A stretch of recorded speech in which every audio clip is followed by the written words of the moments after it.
We have put in.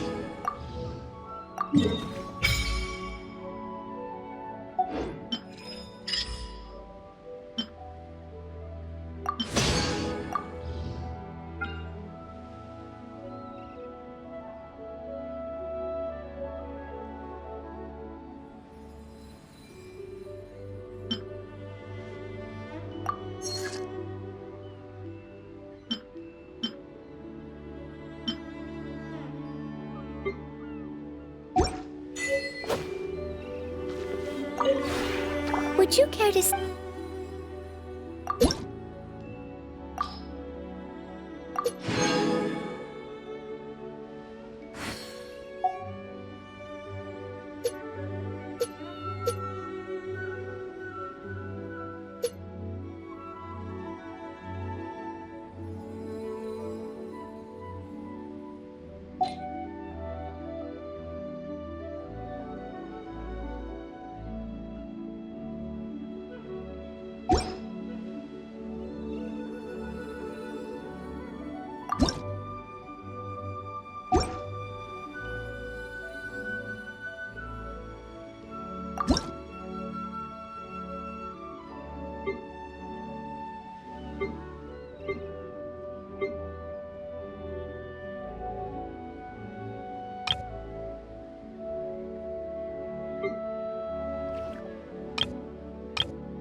If you ever have.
Would you care to see?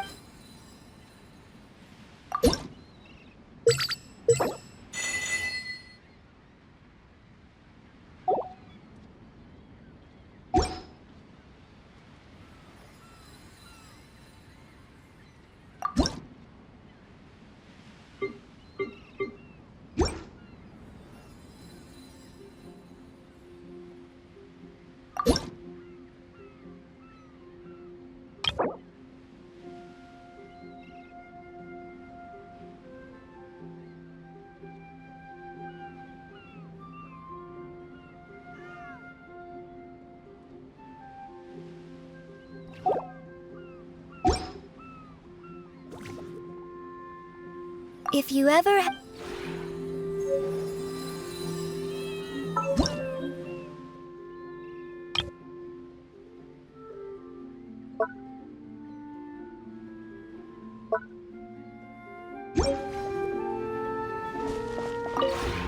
Would you care to see?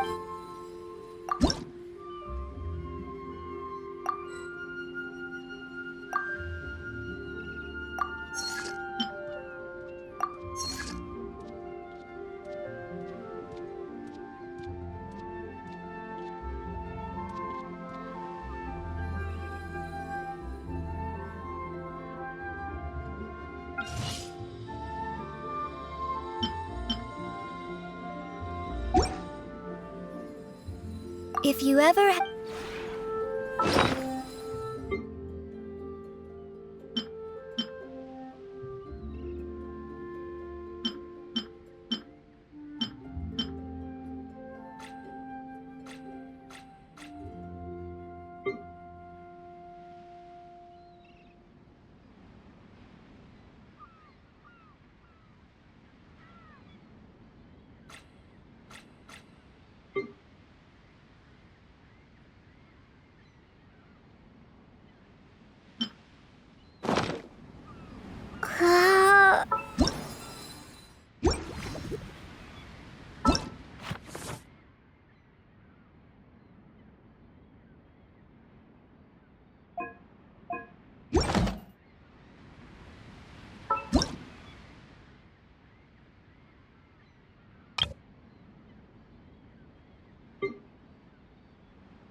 Would you care to sit?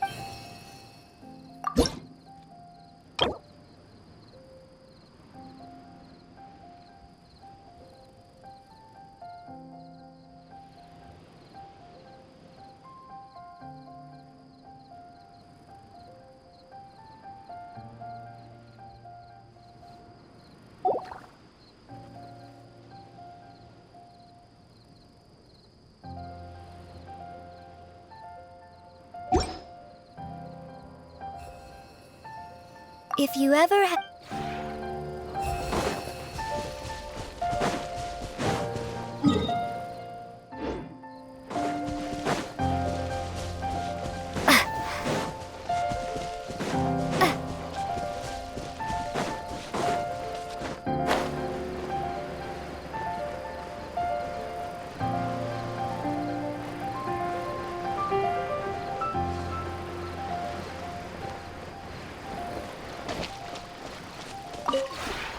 The one before you. Ah.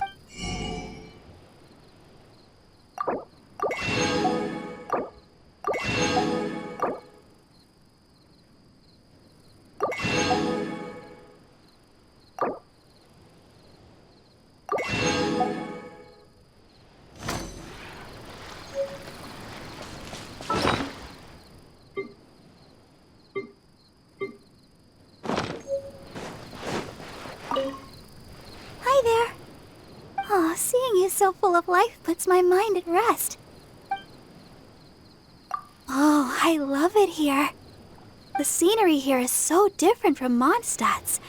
I find it really refreshing. And here I can sing at the top of my voice without having to worry if I'm disturbing anyone. It's the...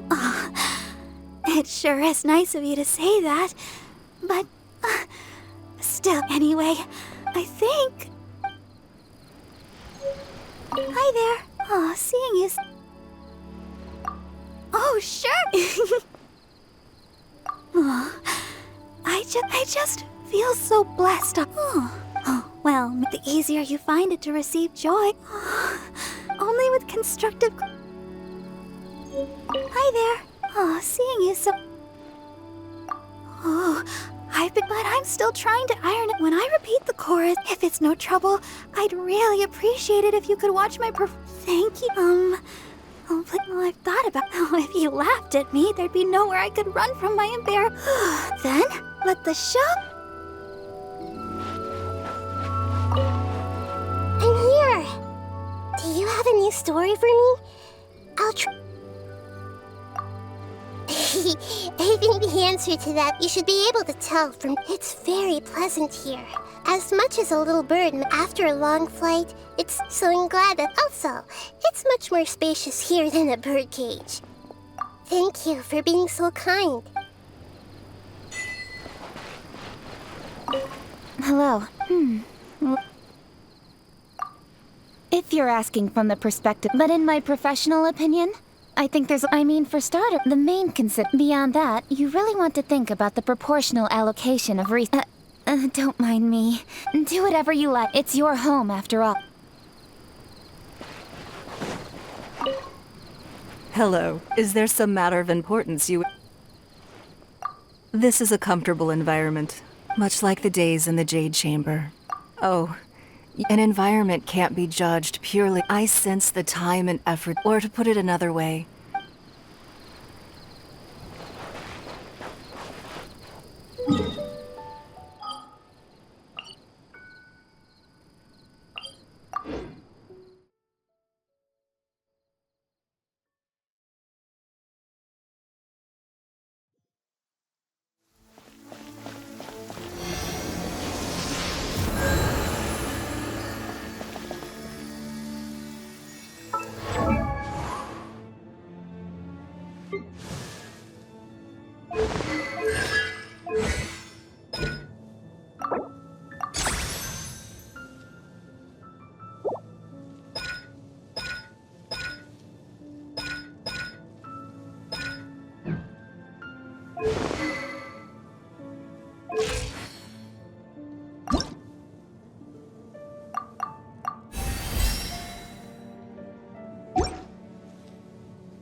Windblade!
You're open!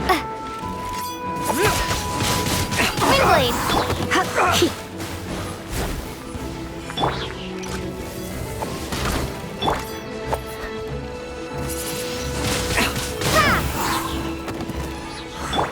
You're open! The hunter becomes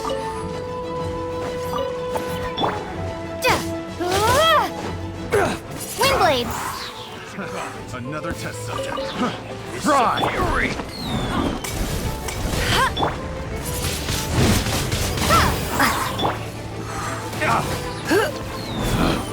Pick the wrong test again. subject. Windblade!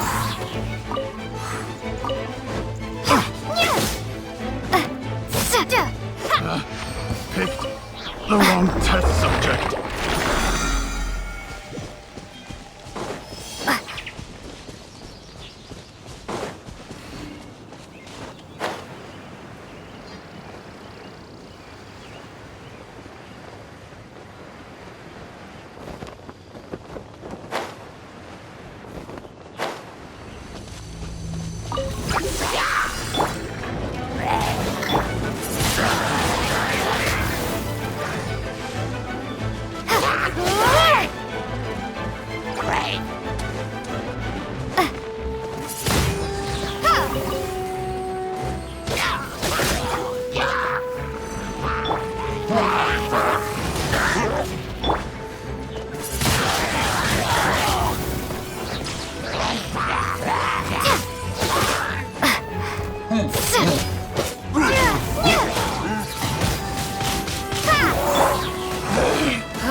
Come with me.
Windblade!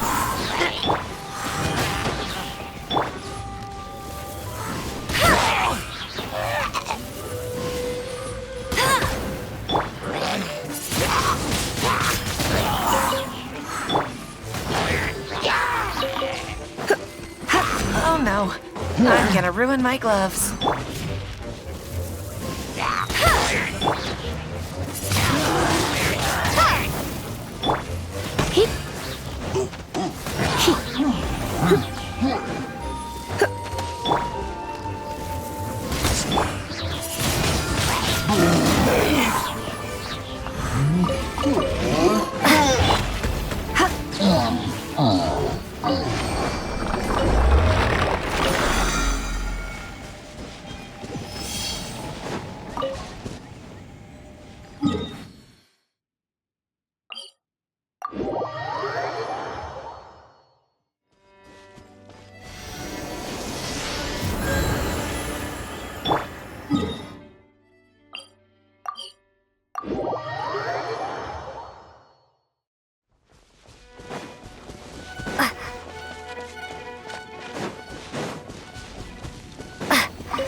Windblade! Yeah!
Bet you can't.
Windblade! Hup! Here! Ha! Geek!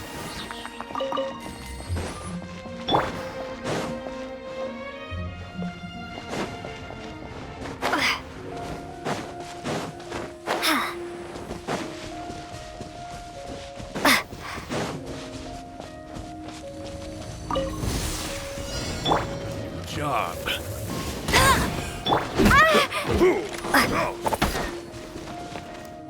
Prepare to be blown away! Another test subject. It comes. Don't be such a brute.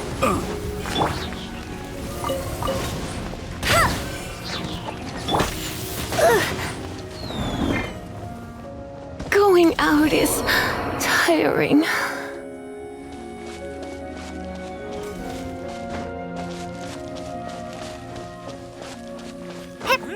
That tingle?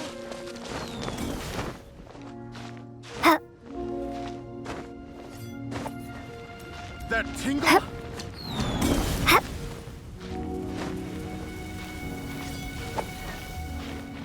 Fry!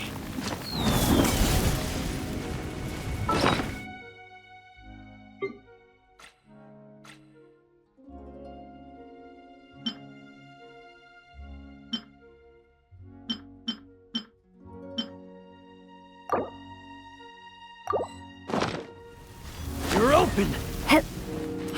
Fry!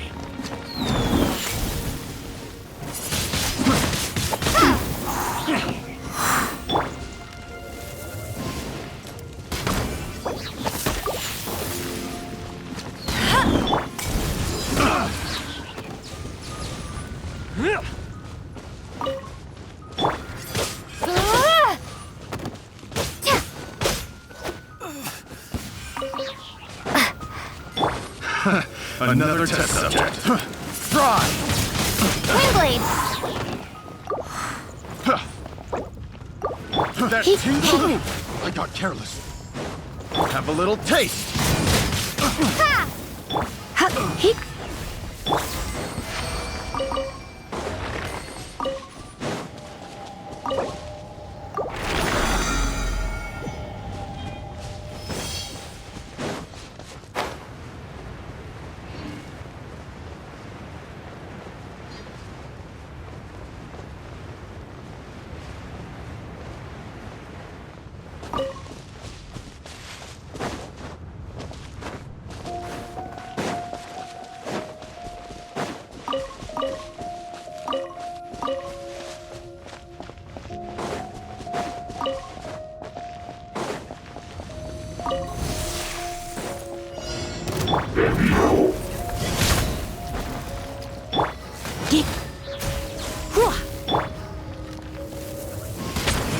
Bet you can't keep up with me!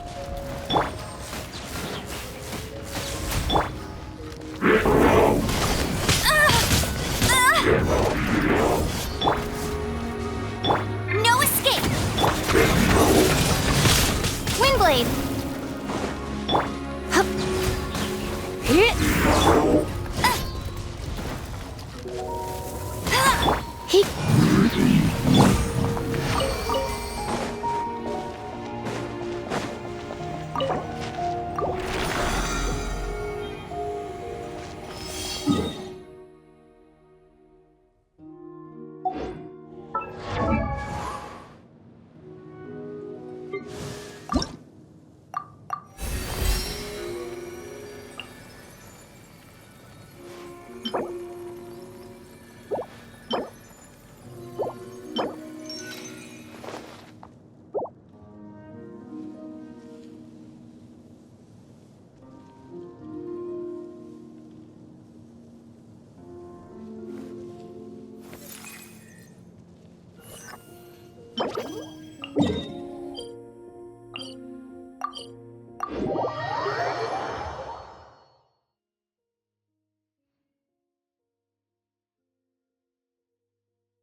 Yep. Huh? Hit.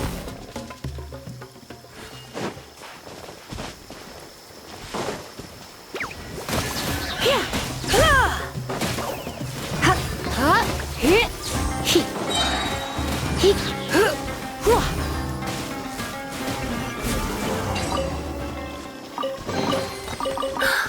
Oh my.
Add Astro.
Thank you for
haven't won yet!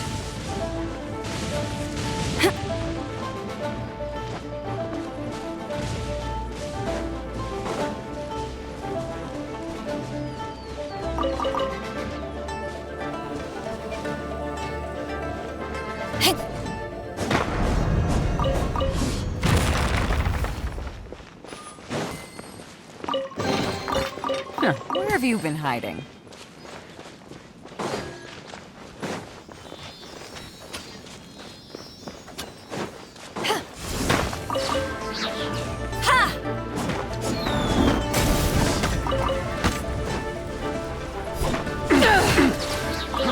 Try!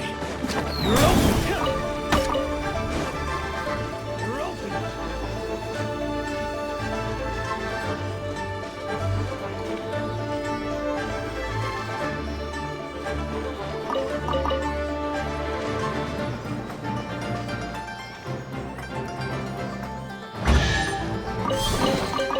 The more the merrier. First round's on me!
I'll keep this close.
Crisp.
careless. Another suffocate.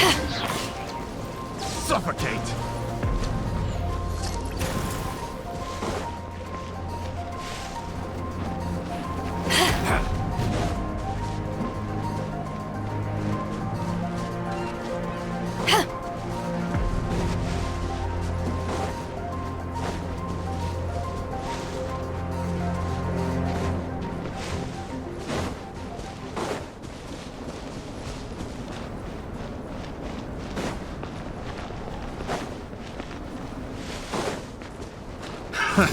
Another test zone. Freeze!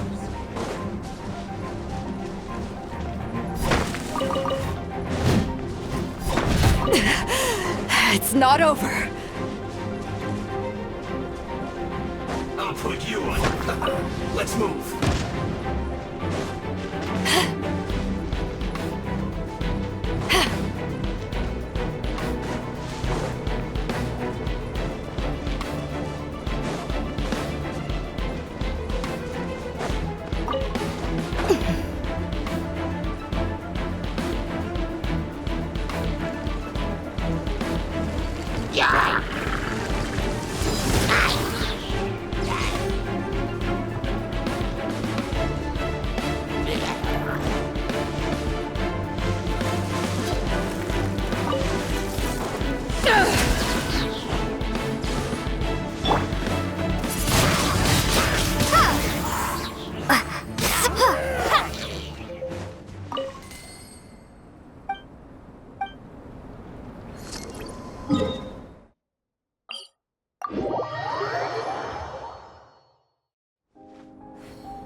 this an answer from this world?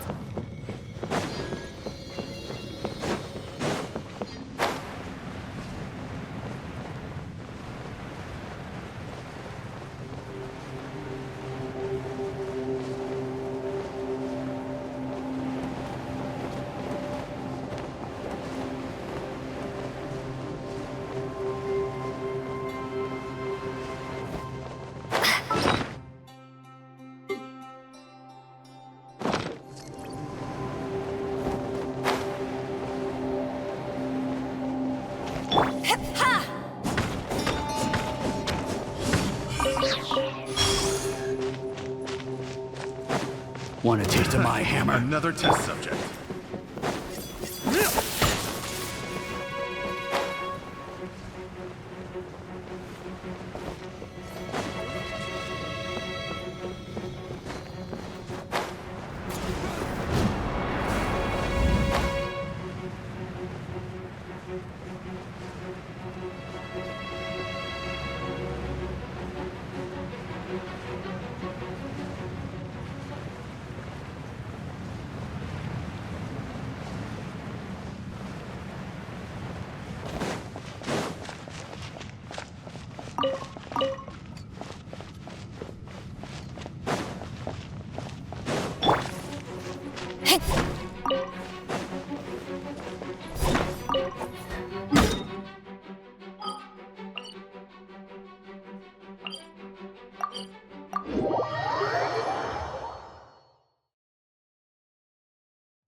Oh, I'm looking forward to this.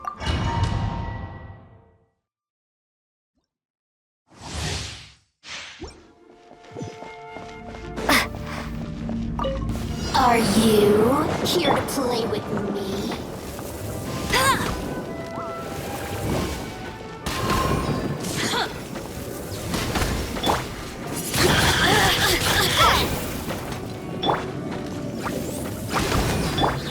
Dodge this! Let me amuse myself a little.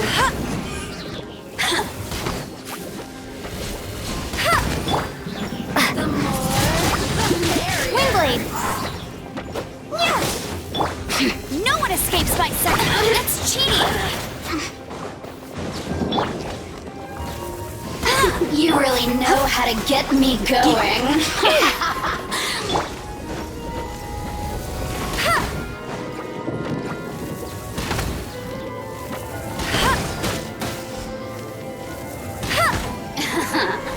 Let me amuse myself a little.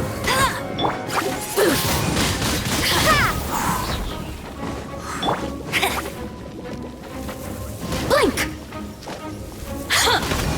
Are you here to play with me? The more, Let it rip! Be gone!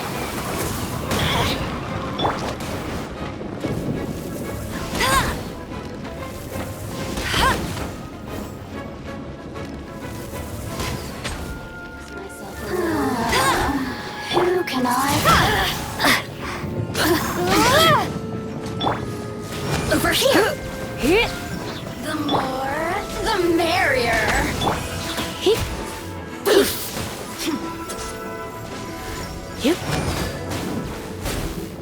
Freeze! Look at me. Just...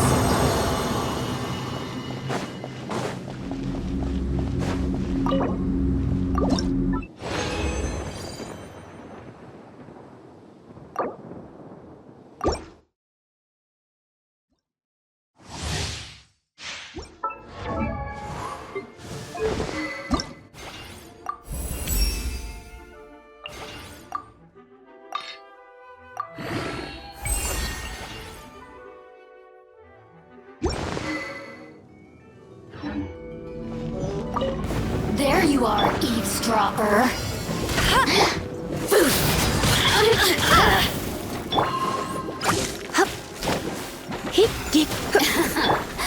Let me amuse myself a little.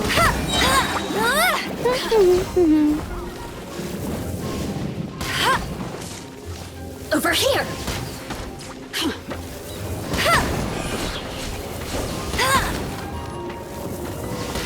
Blink! Boof! Over here! Dodge this! The more, the merrier. You really know how to get me going.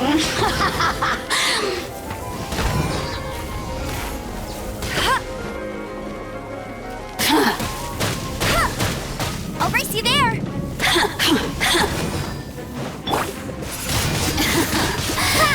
Let me amuse myself here and play with you.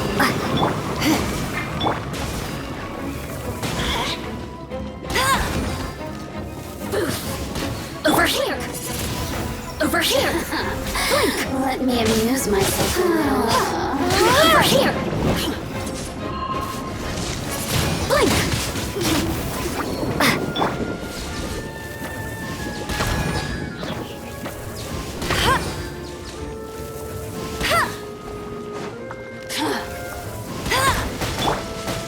Oh, now you've got me worked up.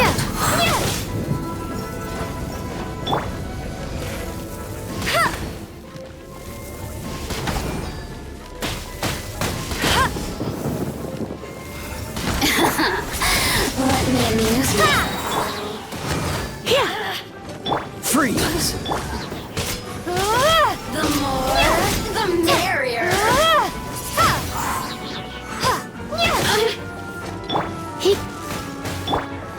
Windblade! Let me amuse myself a little. Look at me.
Do I?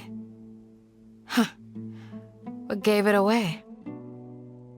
Oh, there's no mask that can hide true bloodlust.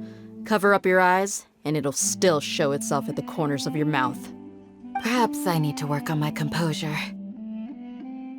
Still, it's perfectly understandable why I'm angry.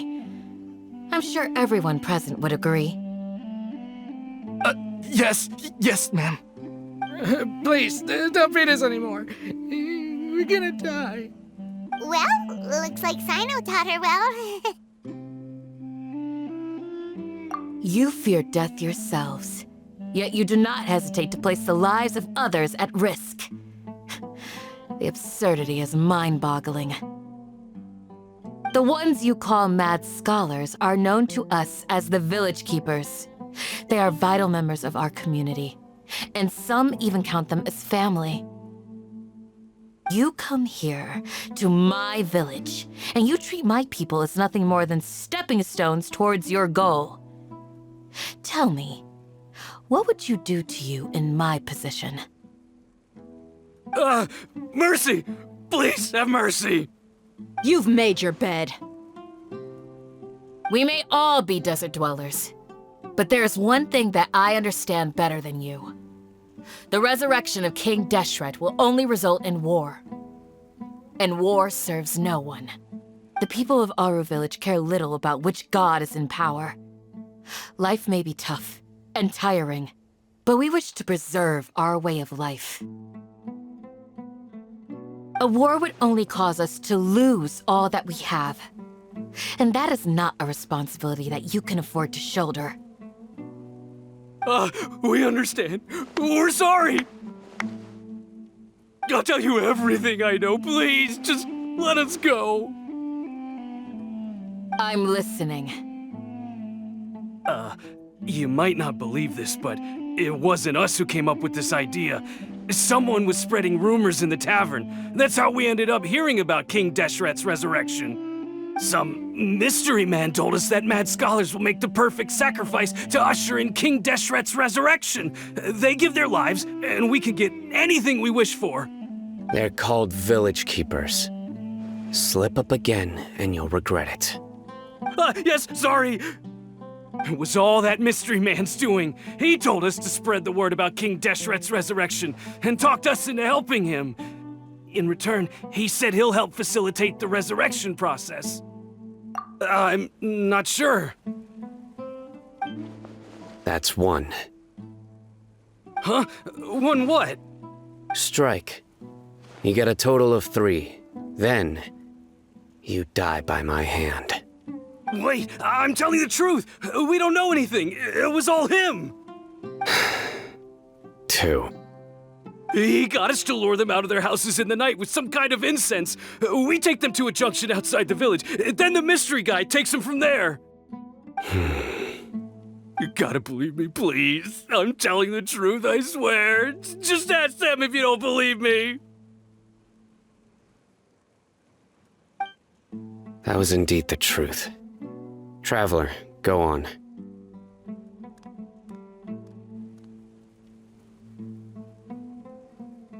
You have to believe me. If I knew that, I would have told you his name right away. I'm not risking another beating to keep his secrets. No way. That guy, he wears a cloak, and he's always careful to cover his face. He calls himself King Deshret's envoy. I believe I may know what's going on. Uncle Anpu? What do you mean?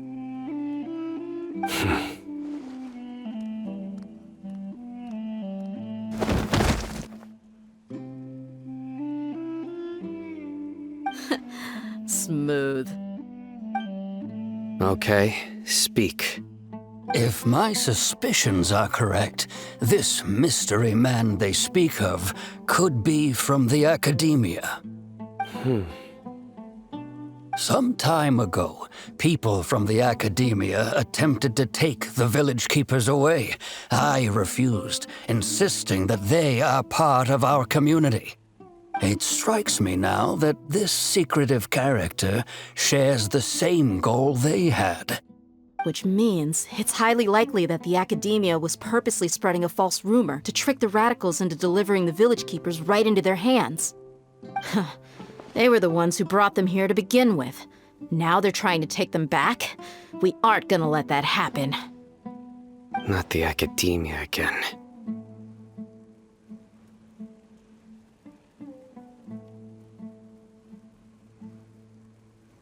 Just as I thought.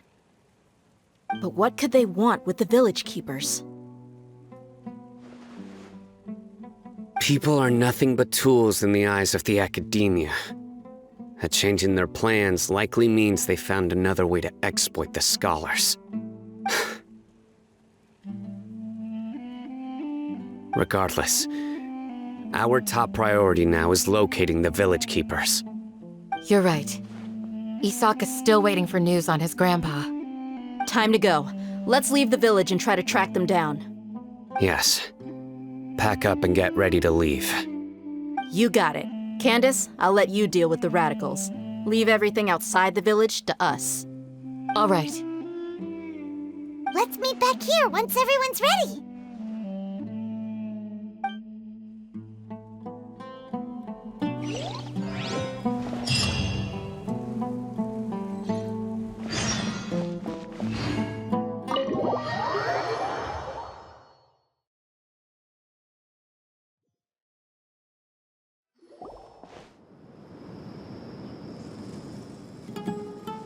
Let's get some food in us and then we'll... Whoa! Where did you come from? Well, as you can see, I am merely sitting here and reviewing what we have deduced thus far. You were gone for ages! And now you're suddenly sitting here musing to yourself? Where have you been anyway?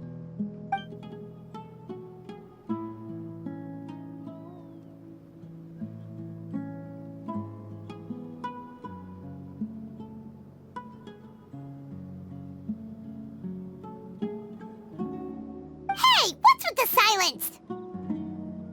You never think things through before asking questions. I'm giving you some time to make up for that. Paimon's so mad! Paimon's gonna give you an ugly nickname!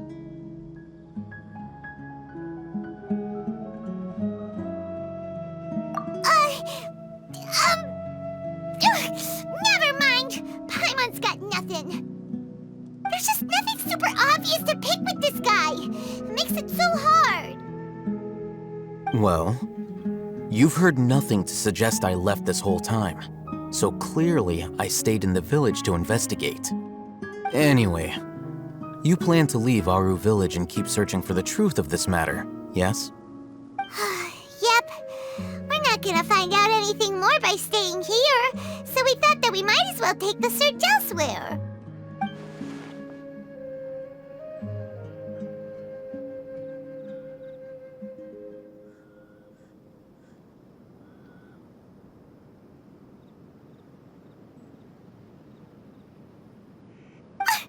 Enough with the silent treatment!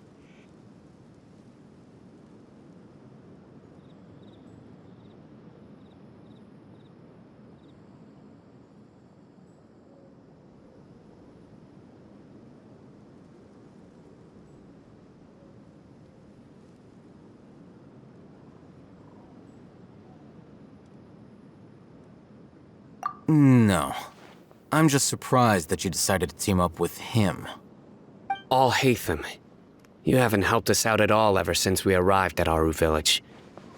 Bold of you to question our choices. Yeah, you're all talk! While you were investigating, I had my own work to do, which I've now finished. Really? Paimon doesn't believe you. To be honest, we aren't really a team, so I have no obligation to inform you of my whereabouts. Not to mention that going separate ways allowed me to find some important information that you all had missed. Huh? Right here in the village? Correct. What did you learn? I'm going to take you to someone.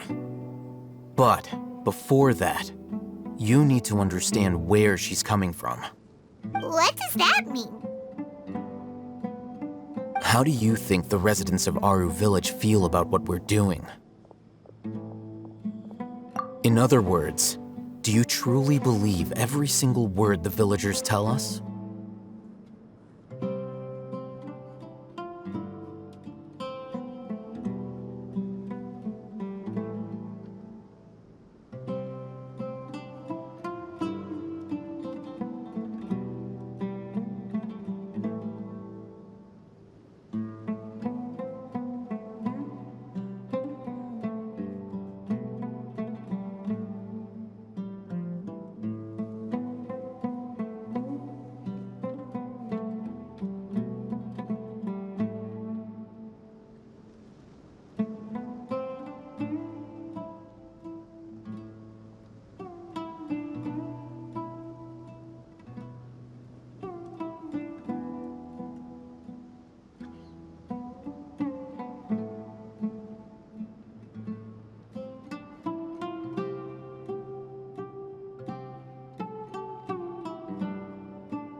You mean some of them lied to us?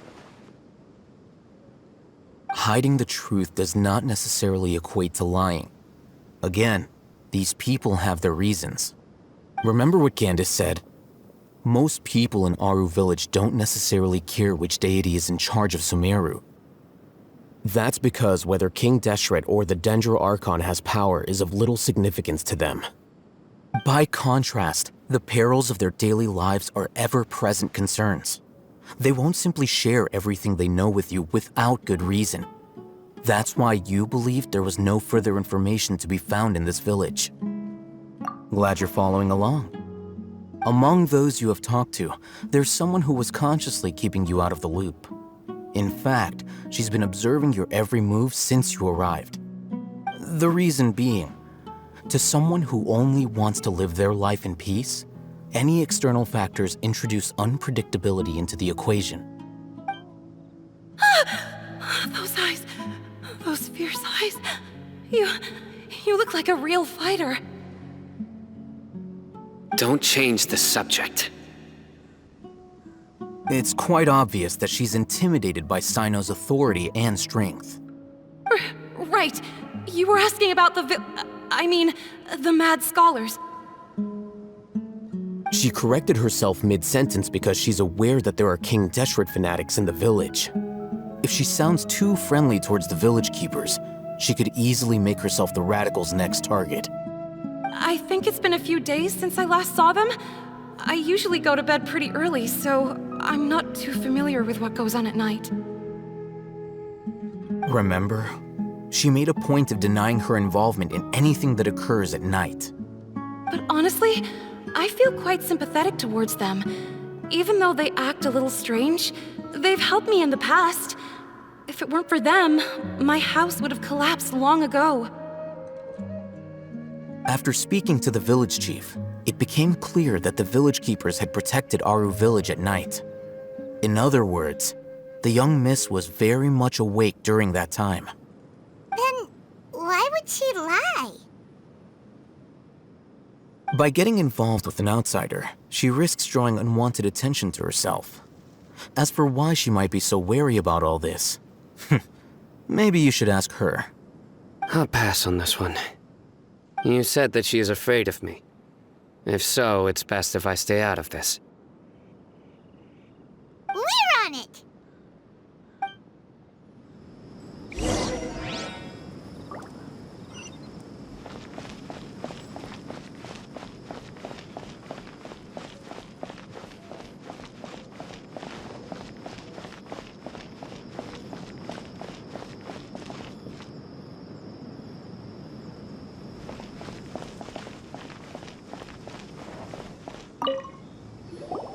Miss Shawnee, as we discussed earlier, I've brought someone with me. Mr. Alhaitham, I'm aware of where you stand, but how can I make sure that your friends think the same as you? Huh? What do you mean? We need to clarify our stance or something? Go ahead and talk to her. You'll get the answers you want. Go on. Earn her trust. Is it really that simple?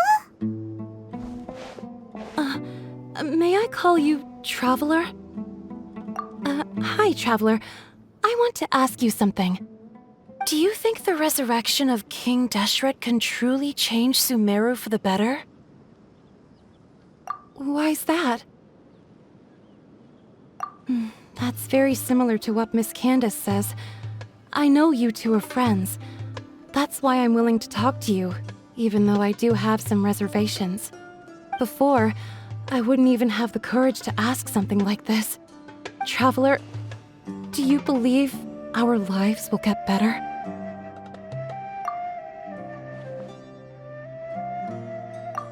Yeah!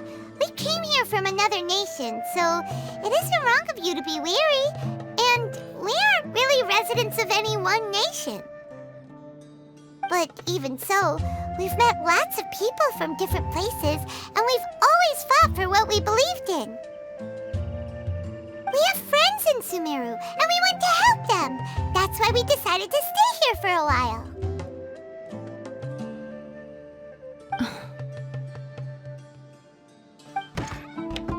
I want to trust you.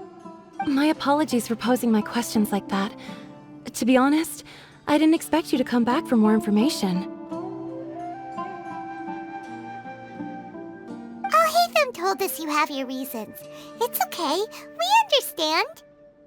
The fact is that only one side of my family is desert folk. I don't really fit in anywhere in Sumeru. Some believe in the Dendro Archon, while others believe in King Deshret. I don't belong to either side, and neither side would want me. Speaking of which, the Radicals mentioned that they despise traitors. Do they just think that anyone who's different from them is a traitor? Yeah. Some people can be so narrow-minded when it comes to bloodline and beliefs. It makes no difference what I say or how I behave. I'll always be suspected of having ulterior motives. Slowly, I just stopped talking to people. I pretended not to hear or see anything. All I want is to live my life in peace. And then it happened. The village keepers who had helped me disappeared with no explanation, and I didn't dare breathe a word about it to anyone. Until now. You can tell them. I'm sure she'll keep your secret. All right. I'll tell you what I told Alhaitham. I actually have a sharper sense of hearing than most. Sometimes, I hear strange crying sounds in the night. There are ghosts? Perhaps. I'm not sure. It's faint, but it's definitely the sound of crying. It comes from far away in the distance, and always carries very raw emotion. It used to be louder and more frequent, but ever since you arrived in the village, it doesn't seem to happen as often, and when it does, it's much quieter. I have to focus really hard to make it out. I confirmed this with the guards on night duty. They also have someone with a good ear, and he's heard similar sounds at night. But, because we're in the middle of a desert, he would rather believe that they are the cries of beasts than ghosts.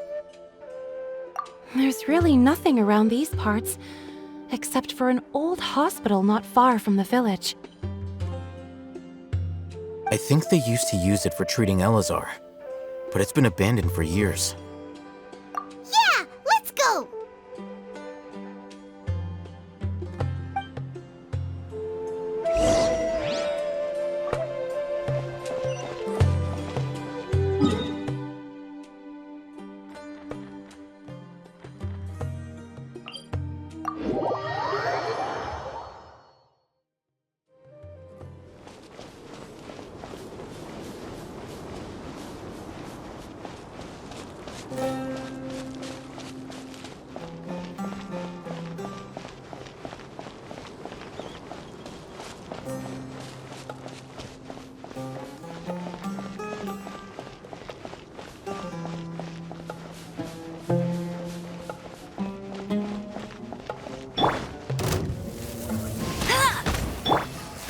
Sounds good to me.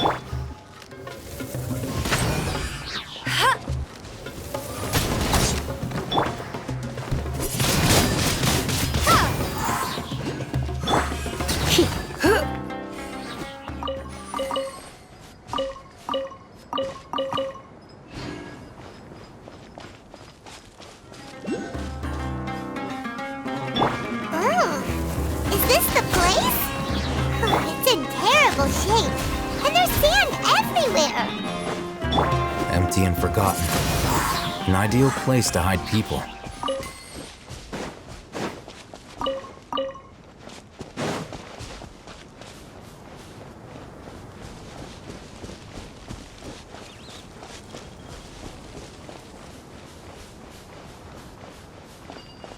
Monsters! Watch out!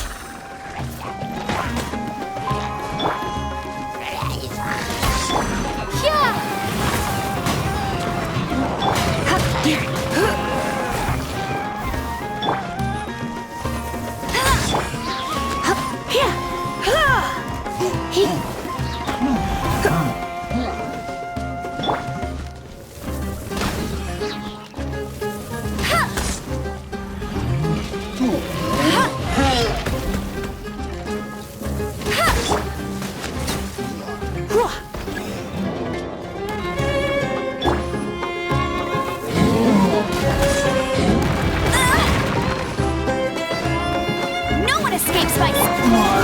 Let's spark things up a little. Oh, so sorry.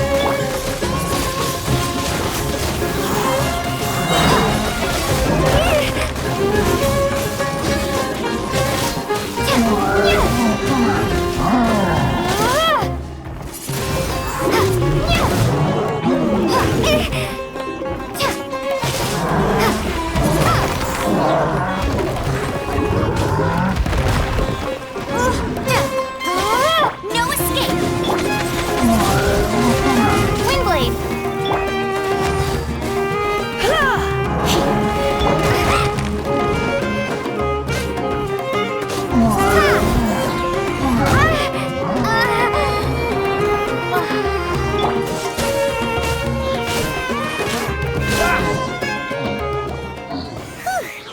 They were easier to deal with than Paimon had expected. Super strong bandits? Or monsters taller than buildings dropping out of the sky? Or, something like that. He looks super serious. We gotta stay on our A game too. This is the one.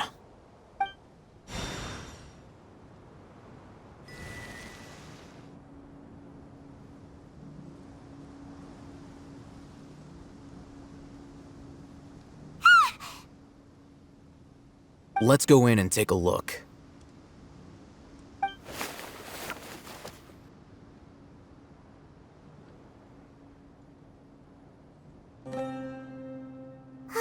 Hey, Hatham, we haven't found squat. Are you sure we aren't wasting our time here? Patience. Shawnee says she only hears the crying at night. We have time to burn. Until then, I'm taking a break. And just like that, he sits down. Wait, he even brought a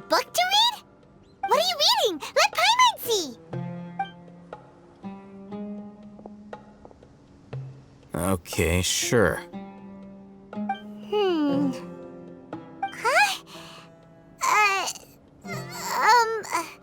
The natural position, which is the positional propensity of an entity in natural motion, in contrast with an object in forced motion?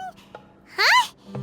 When free from external influences, every entity displays the tendency to follow its natural trajectory? So, you got that? Oh, Paimon gives up! You keep reading your book, see ya! How is he so relaxed?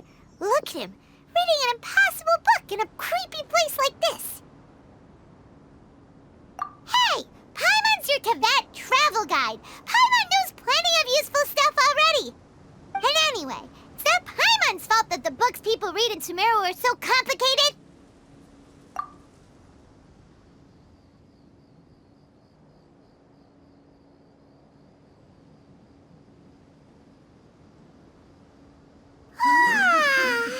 Paimon's getting so sleepy. Huh? What was that sound? There it is. It's coming from that direction. Is the sound coming from here? Huh. Paimon's not seeing anything.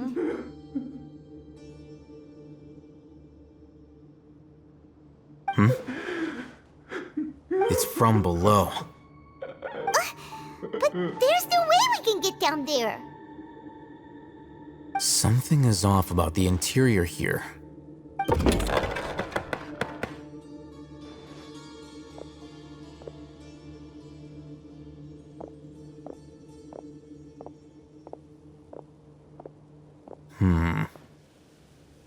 As I thought, there's a hidden structure. Wow.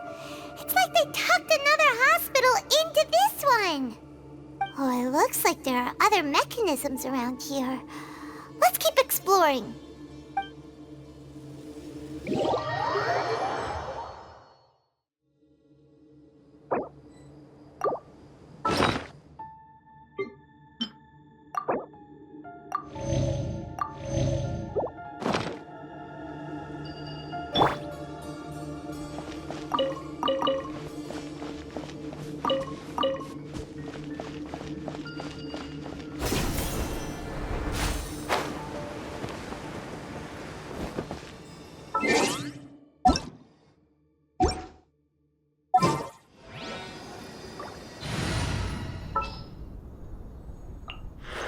I've been waiting for you.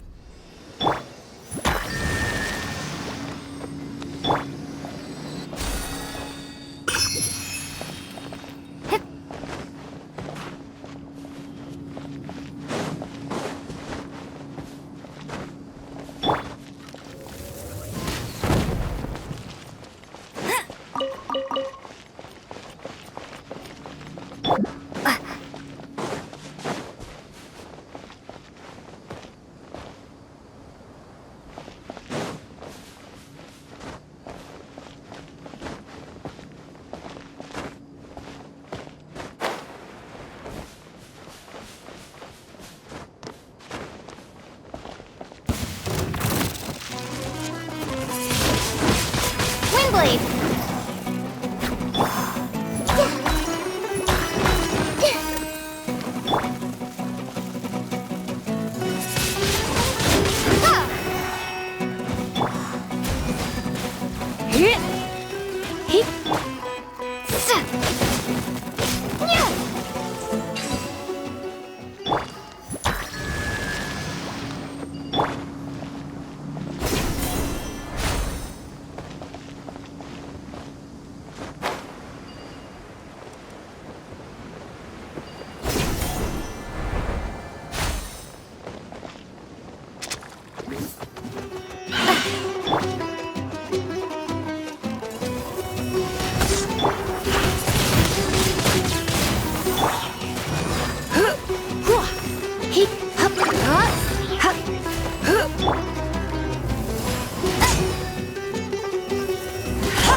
Look!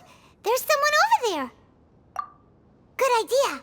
Let's approach him slowly without alarming him.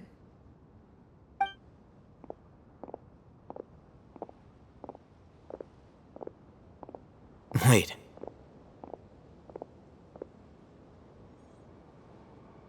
You're... He can't speak, and his eyes are unfocused. But he looks too young to be anyone's grandfather. Also, why is he the only one here? Didn't expect to see him here. You know him? He's Razak, a senior of mine at the Academia. He's a scholar too? Is he the kind that holes up in a forest and mumbles stuff about training? No. And that's the problem. Razak was never involved in any of those things.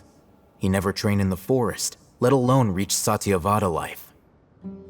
Leaving that question aside for the moment, him being here alone means that we might be too late. Looks like they've already taken everyone away. For whatever reason, they left Razak here. Perhaps they simply didn't have time to come back for him. There are drag marks on the ground. They're clearer by the doorway. Someone was forcefully drawing a cart that was loaded with something heavy. Loaded with people?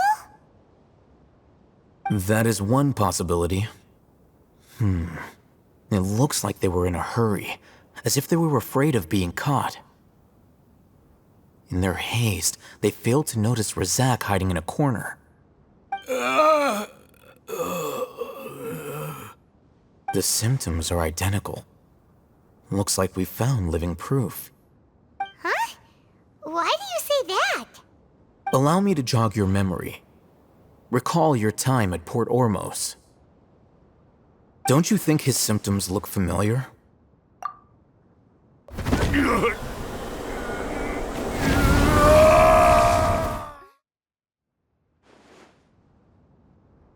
Oh, now that you mention it, they're acting the same way. Correct. The Academia is behind all of this. It isn't difficult to deduce their rationale.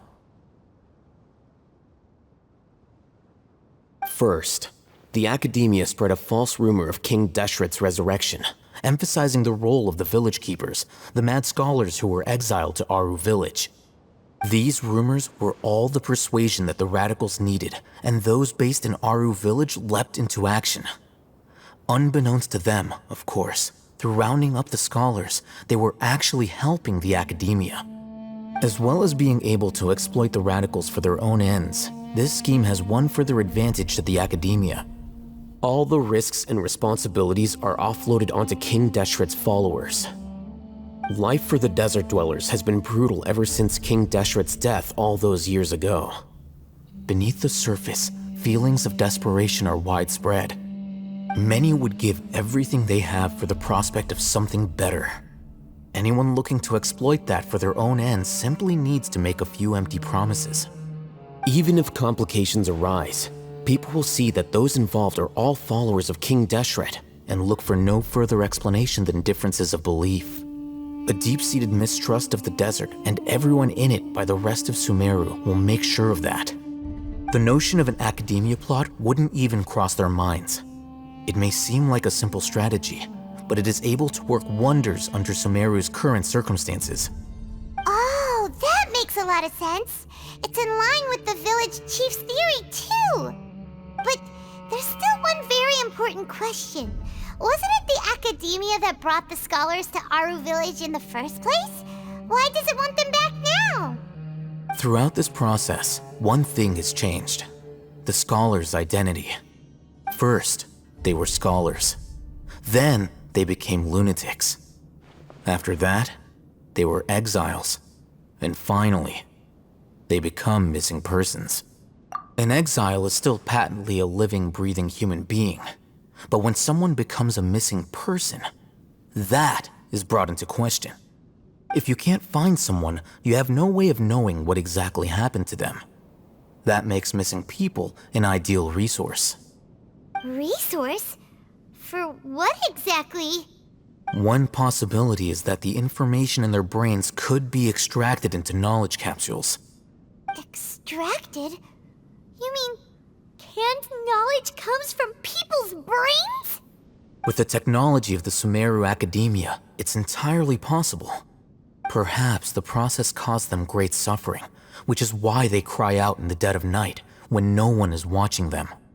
So, the human brain... Nope, nah, Hyman doesn't want to think about this. I'm the Academia scribe, after all. I'm familiar with their projects. Anyway, judging by Razak's state, the contents of a divine knowledge capsule were extracted from his mind, but something went wrong in the process. Or perhaps his curiosity got the better of him, and he used such a capsule for himself. Hyman's a little confused. Can they just use anyone's brain?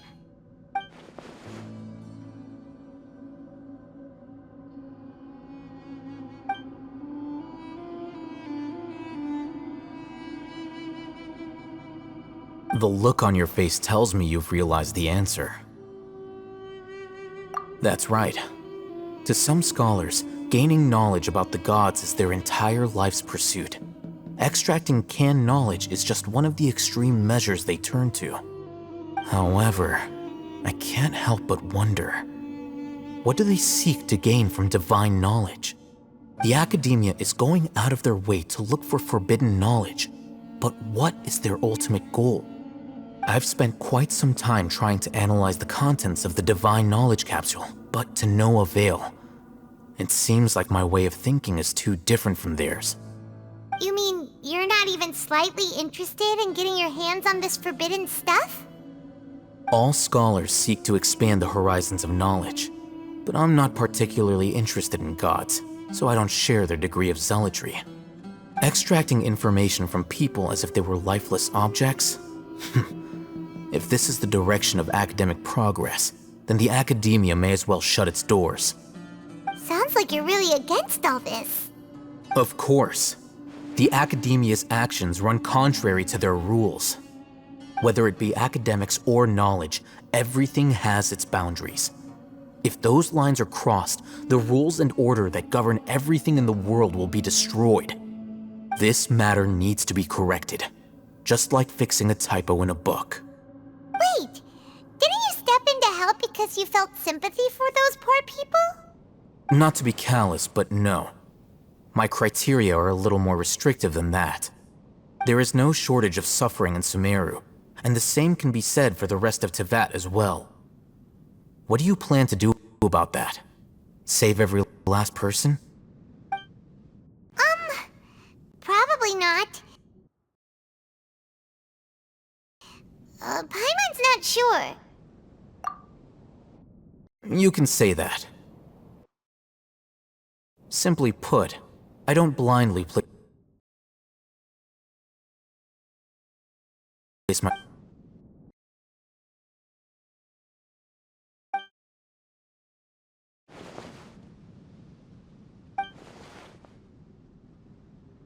Paimon's been wanting to save...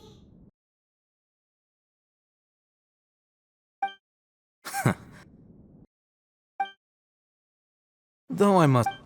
Uniqueness is also an asset, is it not? Wow. That's a great way to think about it. Paimon's really impressed. If only Miss Shani had a similar mindset, her life would definitely be a lot easier. I'm just a more likable person than her in general. There's nothing more to it than that.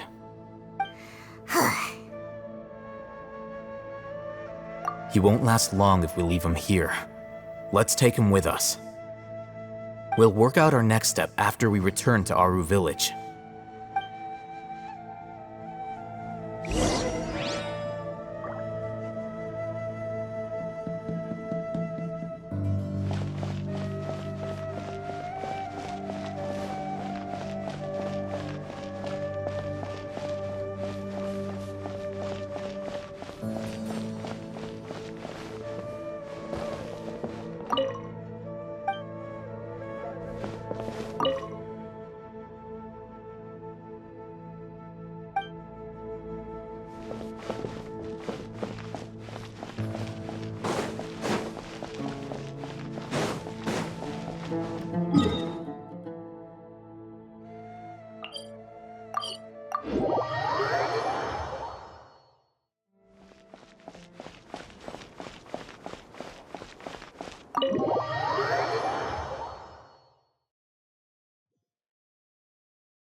We're back! You must be tired. You should rest and take some water. What's the situation? Who's this? Unfortunately, somebody who's too young to take on the role of Isak's grandfather. Nevertheless, he's one of the people we're trying to find.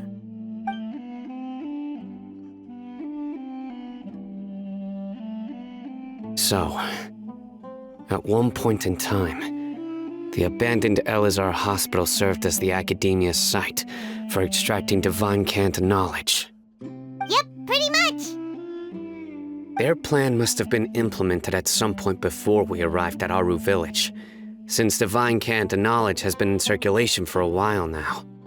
Yet, they fled once we were headed to the village, almost as if they knew we were on their trail. Why is that? Yeah, why is that? We may have a mole in our midst. One of us could be secretly revealing our whereabouts to the Academia. Huh? Are our friendships that shallow? Looks like none of you have realized wherein lies the issue. Sino, you're the reason why they can predict our movements. Wait, what's that supposed to mean? Choose your next words very carefully. It is simply a logical inference. I have my reasons. So what you're saying is... Sino's the mole. Interesting. And here I thought you were the most suspicious one, Alhaitham, since you were always acting alone. I know. You have a point, but I realized something as we were returning from the hospital. Sino isn't like any of us. What are you trying to say? Do you still remember who you are, General Mahamatra? As a Matra, you are no doubt privy to certain kinds of information. Before you can take action against someone, you are required to have all the facts available, including the less than savory details. Simply put, the academia has traditionally allowed you access to a wealth of sensitive information. Knowing their modus operandi, wouldn't you expect them to take precautions against you? If you want to raise a vicious wolf, you need to make sure that you can avoid its bite. The academia is monitoring me? It's not that simple. The academia has eyes all over Sumeru, but they have a special protocol for dealing with you. Every so often comes a Nyagarbaha Day. On this day, the academia enters new information into the Akasha through knowledge capsules. I remember seeing a thick notebook next to the control panel once. Its contents were all about the General Mahamatra, his activities throughout the day, preferred methods of enacting judgment, everything. You're saying that the academia entered my information into the Akasha too? But what's the point in doing that? My actions aren't important enough to be added into the Akasha. The Akasha is capable of computation. The Akasha's algorithms are entirely capable of predicting your movements using the data entered. When you would depart, the route you would follow, your destination. It knew all of this. It predicted my every move. The academia has been watching you longer than you think. However, the fact that you resigned is proof that their suspicions were well-founded. So that's how it is.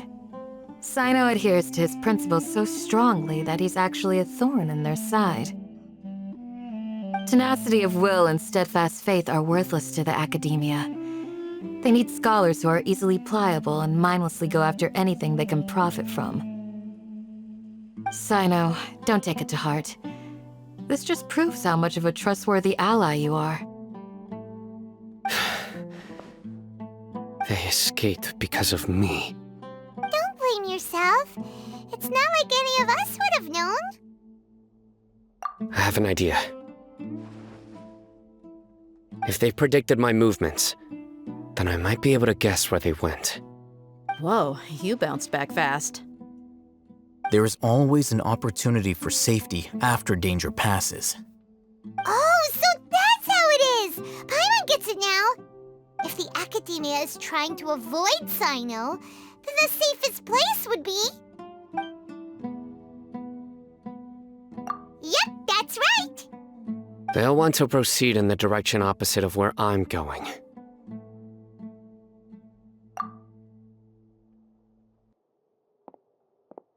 I must go. There's also something I want to investigate. Let's go, guys! After him! Please, wait! I want to go too! You want to go too? If so, you have to promise you'll stay safe. I want to find Grandpa. I promise I'll be careful and not cause any trouble. Everyone, I leave him in your hands. Yay! Let's go! Remember to pack some food with you! Paimon feels like we're missing someone, though.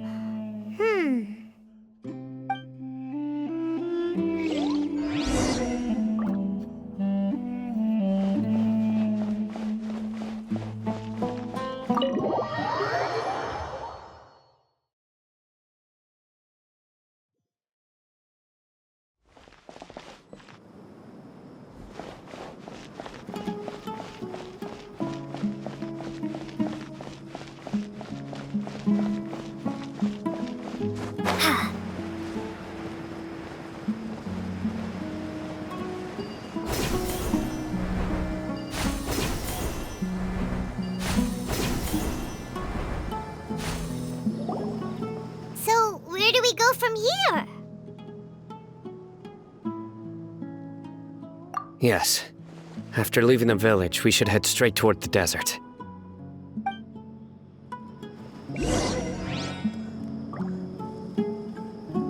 I know the desert like the back of my hand. Is that because you play here a lot? Yep. One time, Grandpa almost got lost in the desert, but I was the one who brought him back.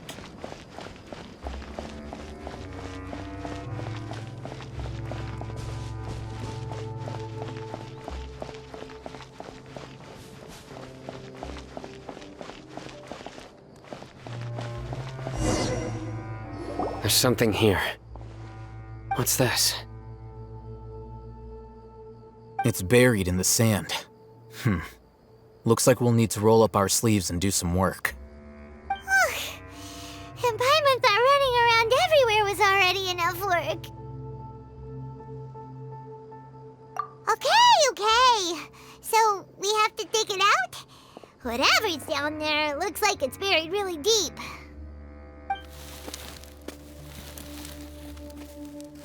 These are likely fragments of an Academia-developed device, something akin to a headset. Looks like there were more than one village keeper. They must have been escorted this way because there are device fragments scattered around here. Let's split up and search the area. Chances are that we'll find other things nearby.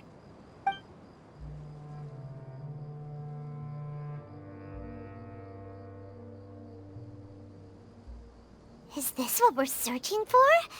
It looks kinda scary. This is definitely a device used to extract divine knowledge. How did it end up buried in the sand? That can't have been part of the plan. They must have been attacked along the way. Wait, what? Grandpa, I hope you're okay. Don't worry, your grandpa's gonna be fine. Razak didn't display any signs of starvation or dehydration, which means that they left fairly recently. We should be able to catch up. One more thing. Given that the device had been entirely covered by sand, I believe the attack must have happened prior to the sandstorm. Let's keep going. They can't have gone far.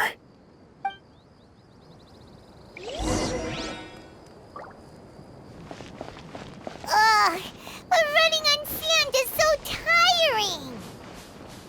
But you're flying, aren't you, Paimon? Is flying over sand tiring too? Ugh, of course it is!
Voices, over there.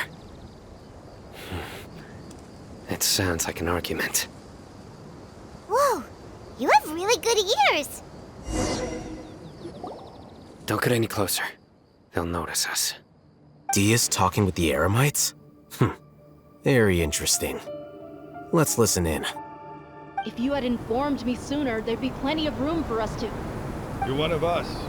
We would never lie. Scholars. You don't know as much as I do. Need me to... I knew it. That's our Dia.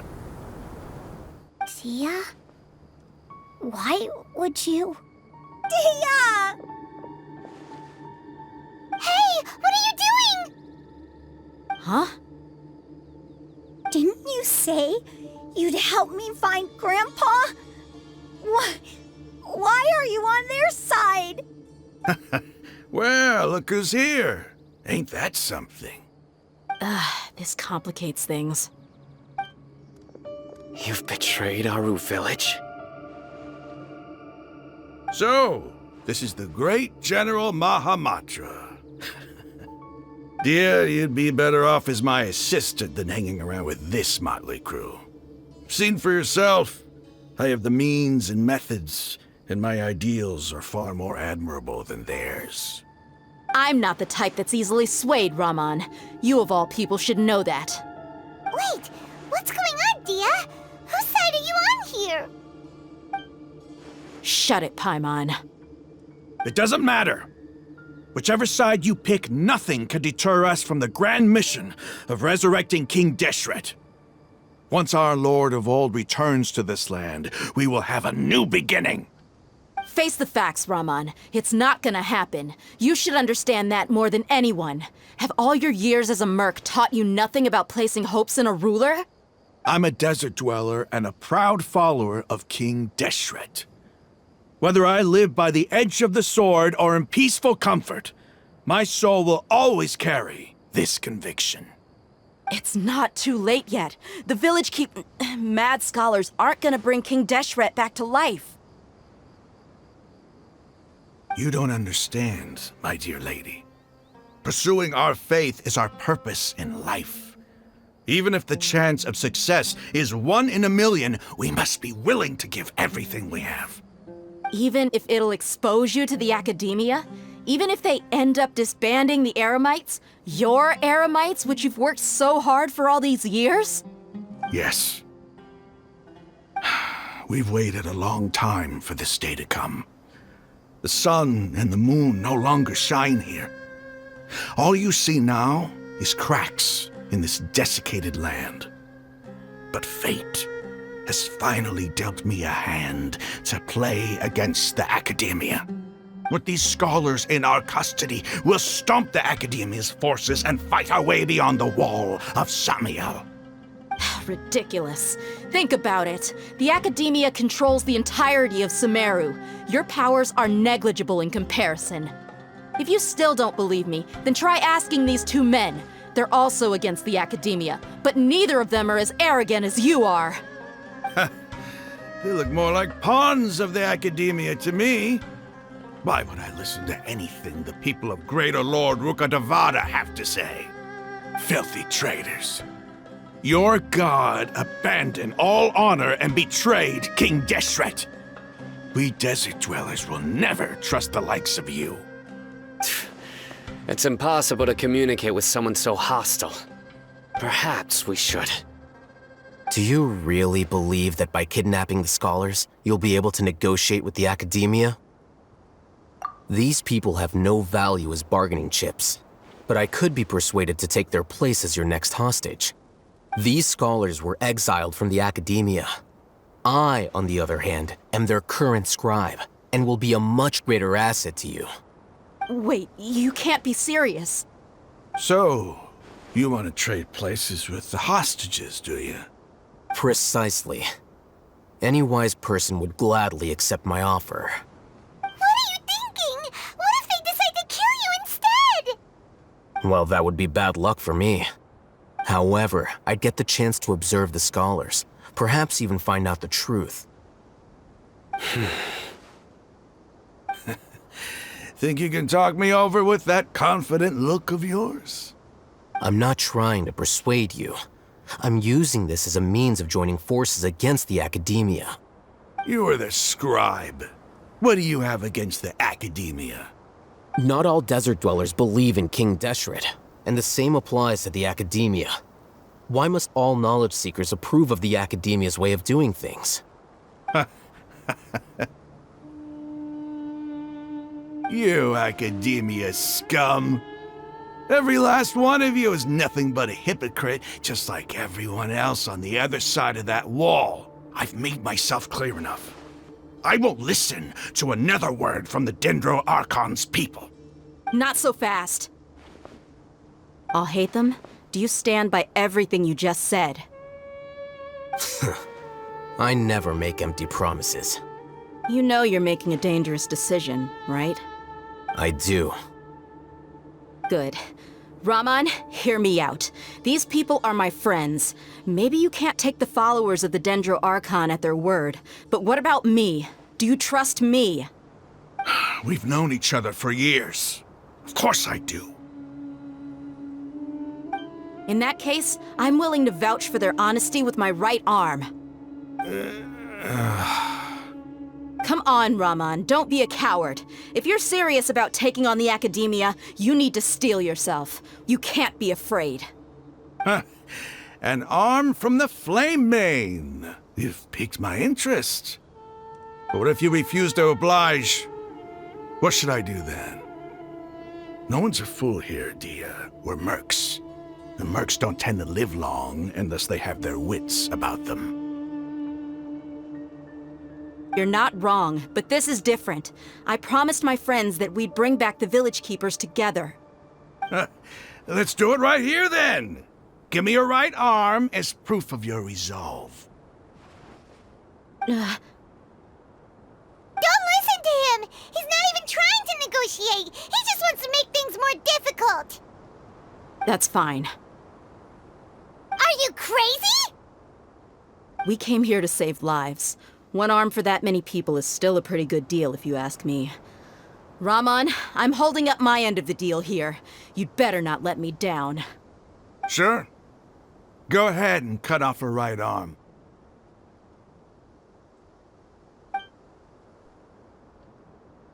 No! Dia! What are you gonna do? Think of something! You don't have to go this far. That's not for you to decide. Do it! Dia!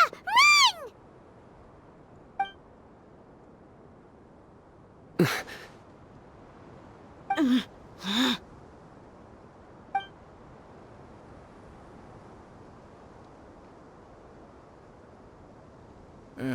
Stop!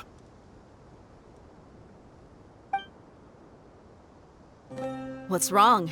Can't do it? Flame Mane, you and I are both desert folk. Cutting off your arm is no different than cutting off my own fingers. Where's the sense in cutting my own kin to pieces? You've shown me that you're serious. Go on now, take your friends and leave. Meet me in the desert at noon tomorrow.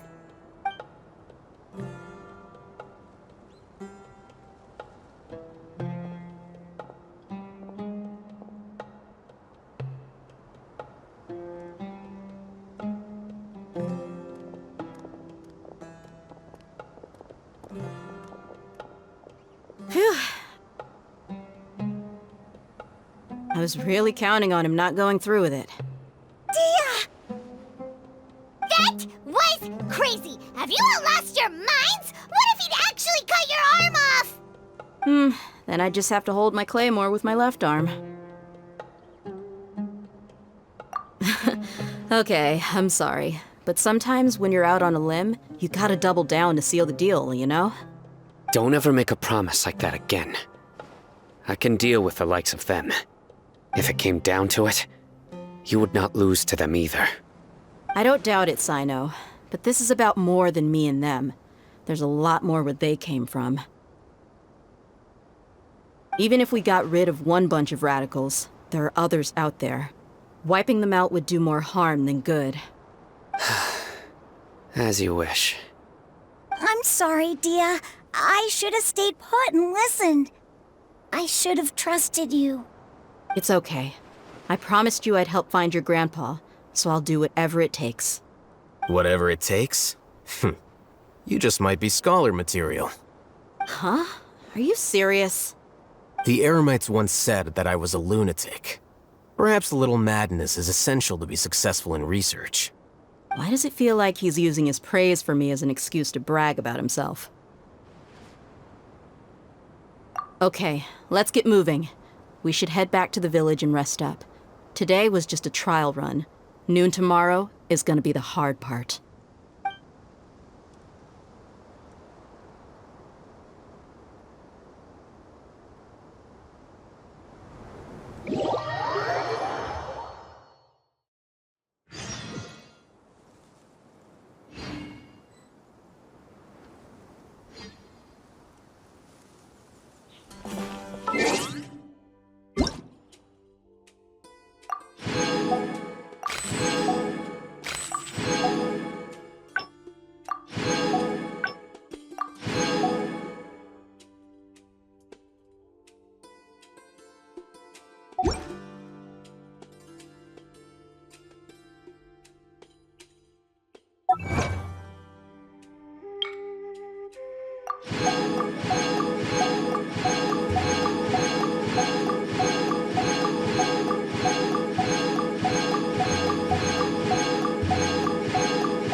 You're all here so early. Looks like we have everyone here. Isak, are you sure you want to come with us? I'll watch from a safe distance. Dia, I want to be there to bring Grandpa home. Okay, let's go then. Dia, wait. What's the matter? I heard that you were quite reckless yesterday. No more of that today, understood? Or I'll be very upset with you. Fine.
That's close enough.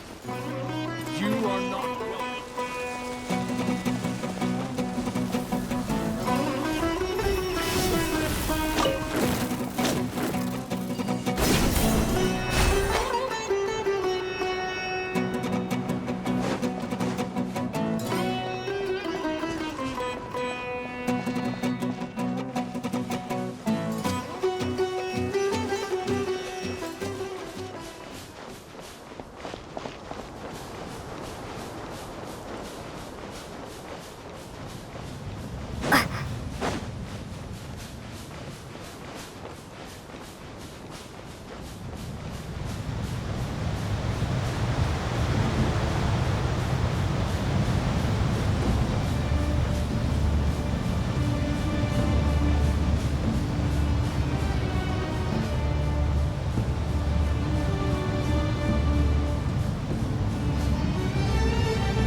They got here before us. Uh-oh. Is it because Paimon overslept by 5 minutes and held everyone up? Is everything ready? Absolutely. Although, you brought fewer people than I imagined. Bring him over.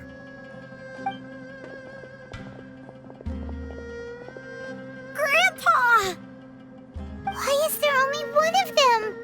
Rahman, I've always thought of you as a man of his word. What's this about? It's a one-for-one exchange. Sounds fair, don't you think? And let me put it this way. Agreeing to any kind of deal with the Dendro Archon's people is already a huge compromise on my part. Don't you think you've asked enough?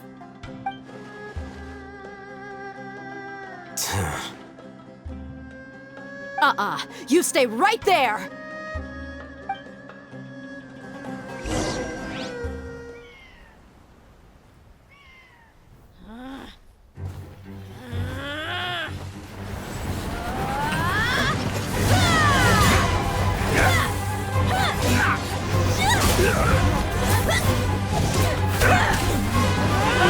Playmate! What do you think you're doing? Grandpa! Don't you see this blade here? You coward! Why are your hands shaking? Wait a second! It's a earthquake! Grandpa!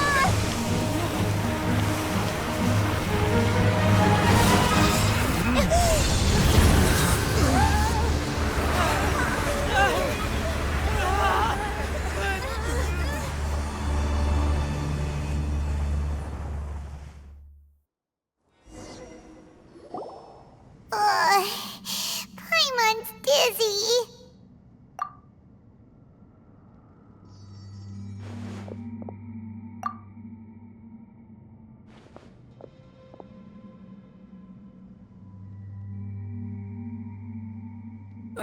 This day's going just great.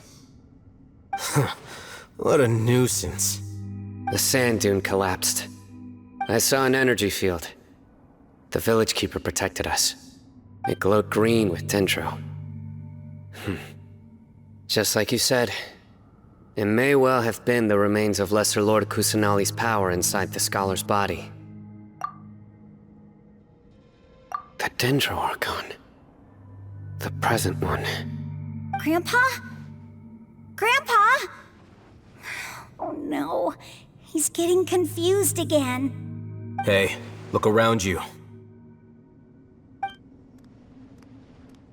There used to be a temple here?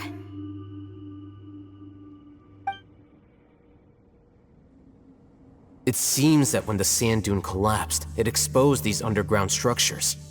The symbols on the gate belong to King Deshret's civilization.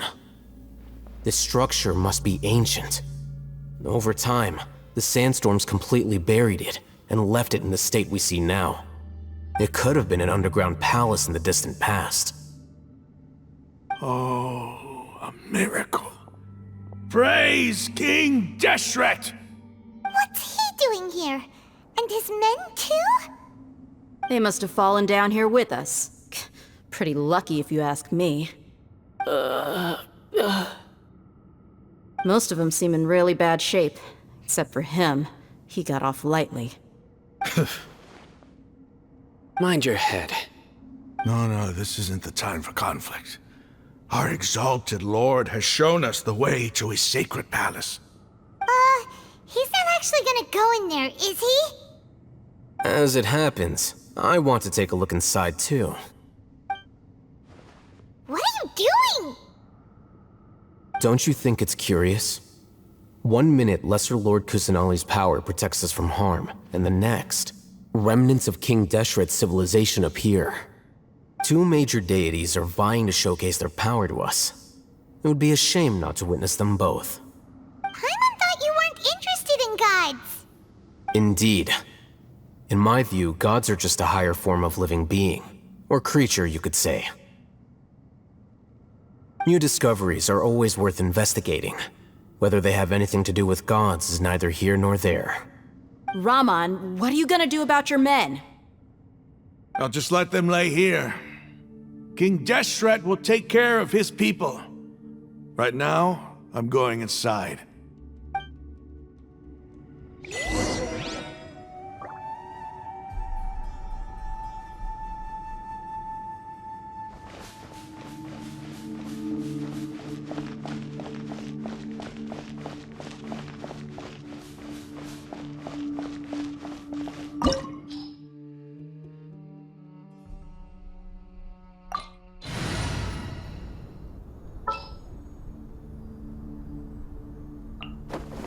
We can do this!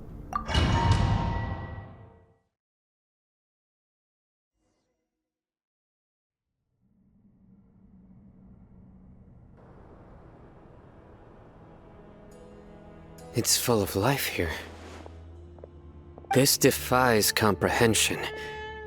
It looked completely desolate from the outside. Yet, it flows with energy inside. Yeah, and there's so many plants. It's so pretty. Sir Raman. Huh? Me? Do you see another Raman here? Are you mocking me? What do you mean, sir?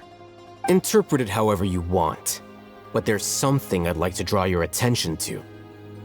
While this structure is clearly left over from King Deshret's civilization, the energy that flows in here is that of the Dendro Archon. Whatever you say. It's not like I have a vision. There's nothing to be angry about. Think of this as an academic journey. It does seem kinda strange. If that's true, then we might have to explore this whole area to find an explanation.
He, you, huh?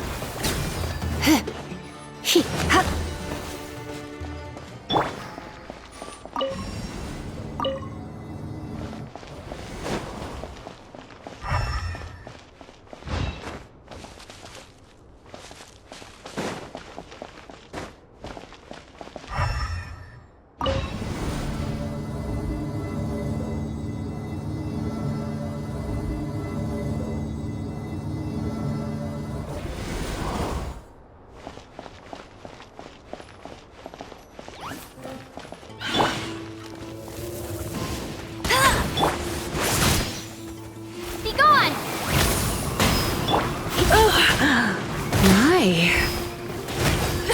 I have some for you too.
That's cheating! Let it rain! Wingblade! Prepare to be blown away! I knew I should have stayed home.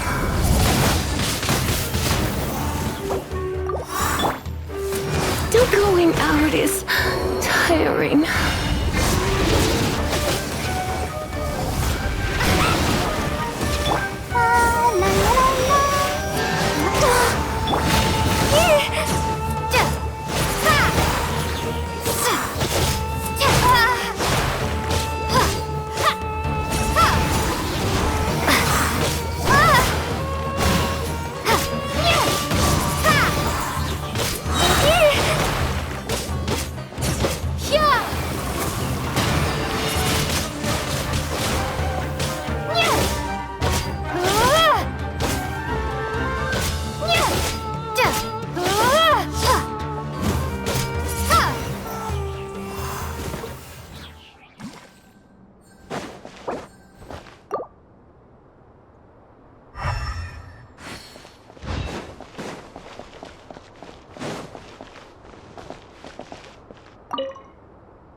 It's a sight to see. King Deshret's splendor surrounds us. There's so much vegetation here. It's different than what I expected. Sure are a lot of plants for a desert. That's what I call divine providence of King Deshret.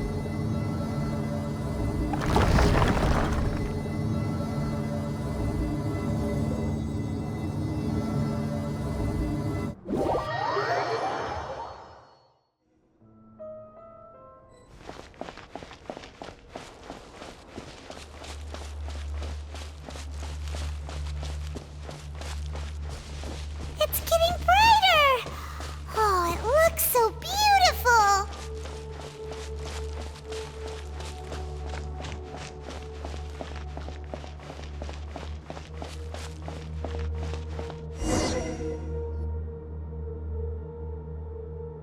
Wait. What's that?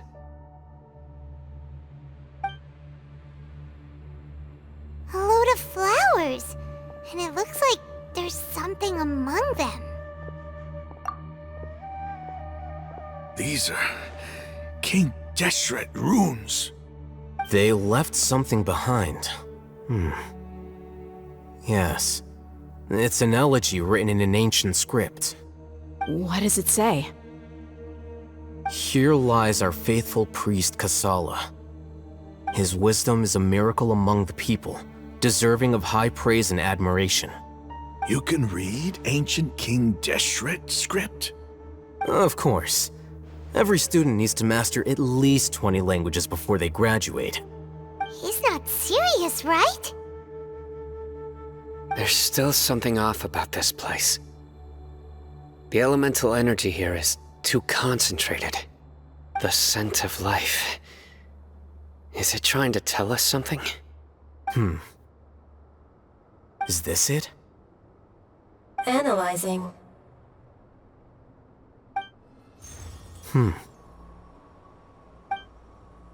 There seems to be a hidden message among these skeletal remains.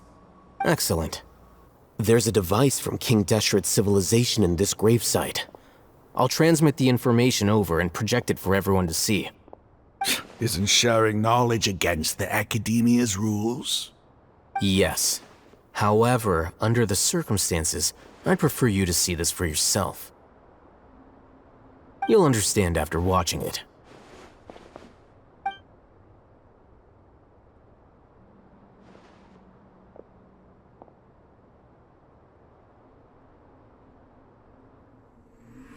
Civilization is born of knowledge, but so too can knowledge be its demise. A disaster caught us unaware. It was knowledge that did not belong to this world. King Deshret brought this forbidden knowledge into our world, and it quickly spread like a plague. People's minds were filled with crazed whispers. Dark gray scales spread across their bodies. Even the land was stripped of its vigor.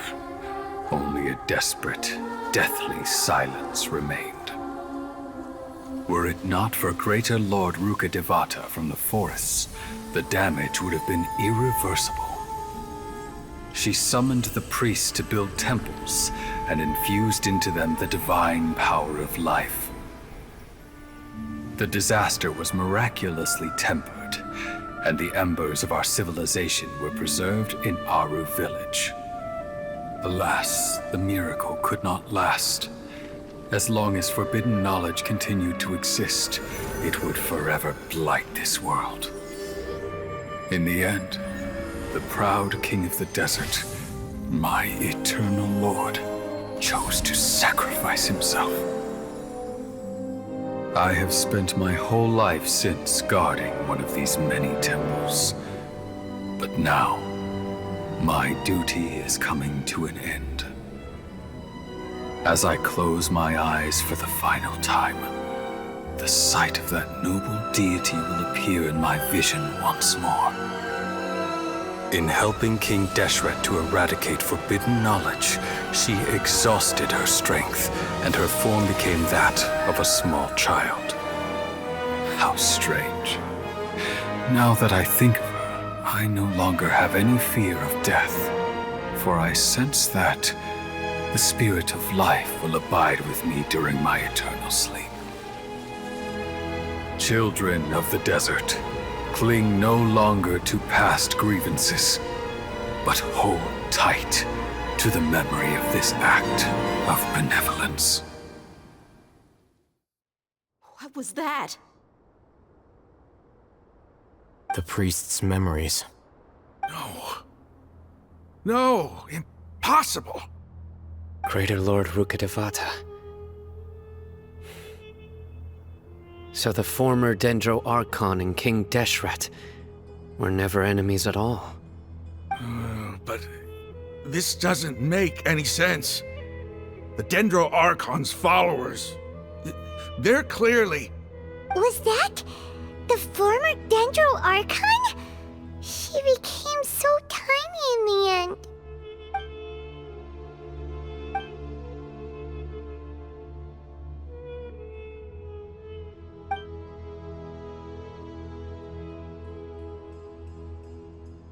You might be distrustful of the Akasha, but there's no reason for you to doubt King Deshret's technology.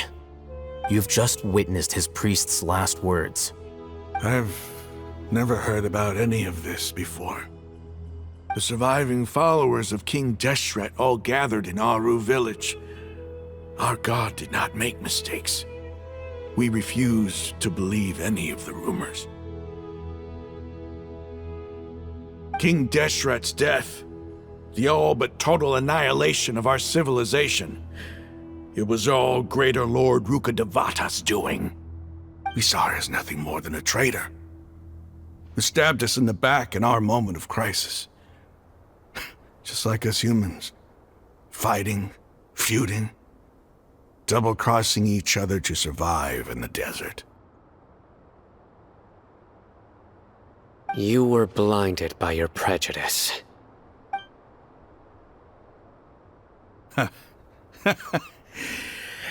If I hadn't seen this for myself, if I hadn't witnessed his last words with my own eyes, ears, and heart, how could I ever begin to accept this? The truth is so far from what I've always known. Am I really supposed to believe that after all these years, all this time seeking revenge, suddenly now my enemy is my savior? Raman, that's enough. Give it a rest. You're starting to make a fool of yourself. Dia, tell me, my Eremites and I, what are we even fighting for?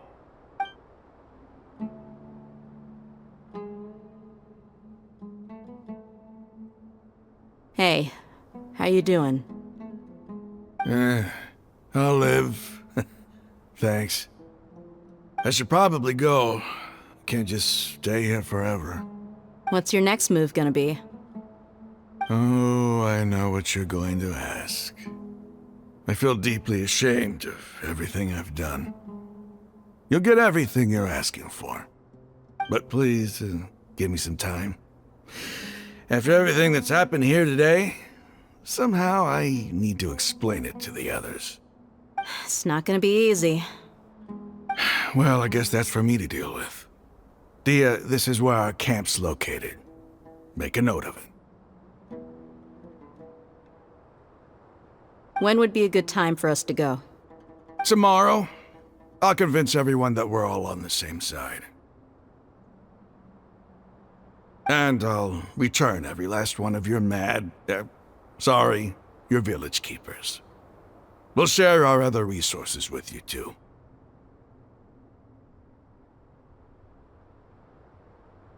You seem to finally understand that our true enemy is the sages. Yes. The gods never gave up on anyone. It's the people responsible for all this that need to face the consequences of their actions.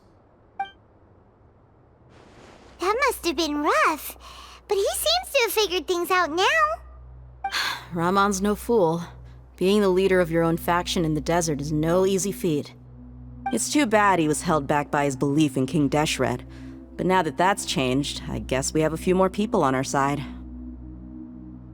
The outcome, at least, is favorable. We should get going too. Let's head back, have a proper meal, and a nice, long sleep. We'll need all our energy tomorrow.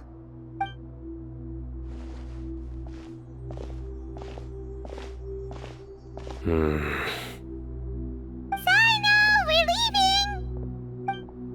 Stop yelling.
Raman, we're here. Everything's been arranged. Someone will bring the village keepers back to Aru village shortly. I guess all I can say now is... thanks for agreeing to help.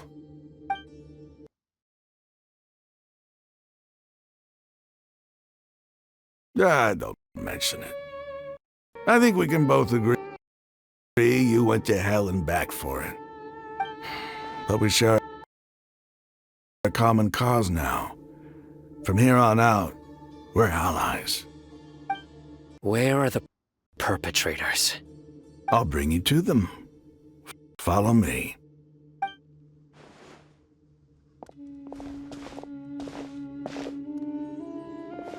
So these are the people who kidnapped the village keepers.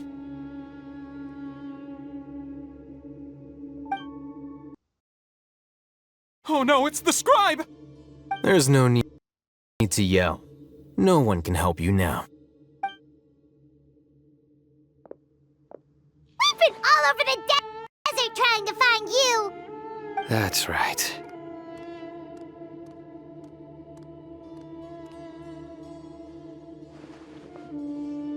General Mahamatra? No, no! Make it quick, please! Swift and painless! Whoa. The moment they set eyes on Sino, they turned pale like they've seen a ghost! You should have known that I would be coming for you. Wait, we were just following orders! You know what I'm talking about, right? There's no way we could have done all this by ourselves! No, not Sino! He's gonna tear us limb from limb! I could do worse.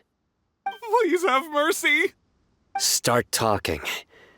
Otherwise, I'll have to resort to other methods.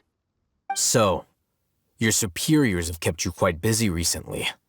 Why? What are they trying to accomplish?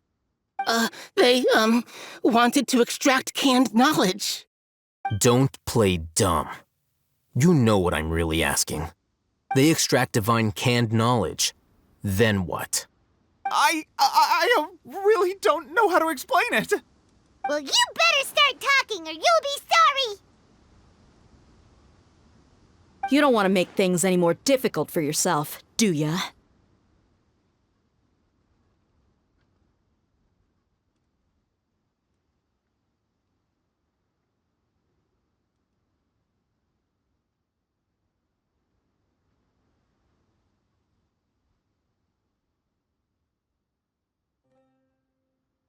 Be my guest.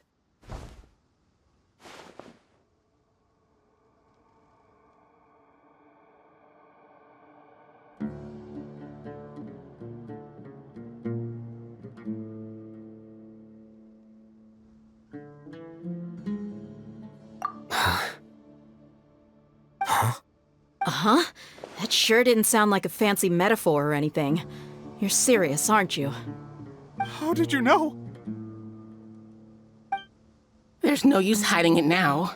Yes, you're right. The Academia is working on an important and potentially world-changing project. They are creating a new god. A god that will belong to them and to the people of Sumeru.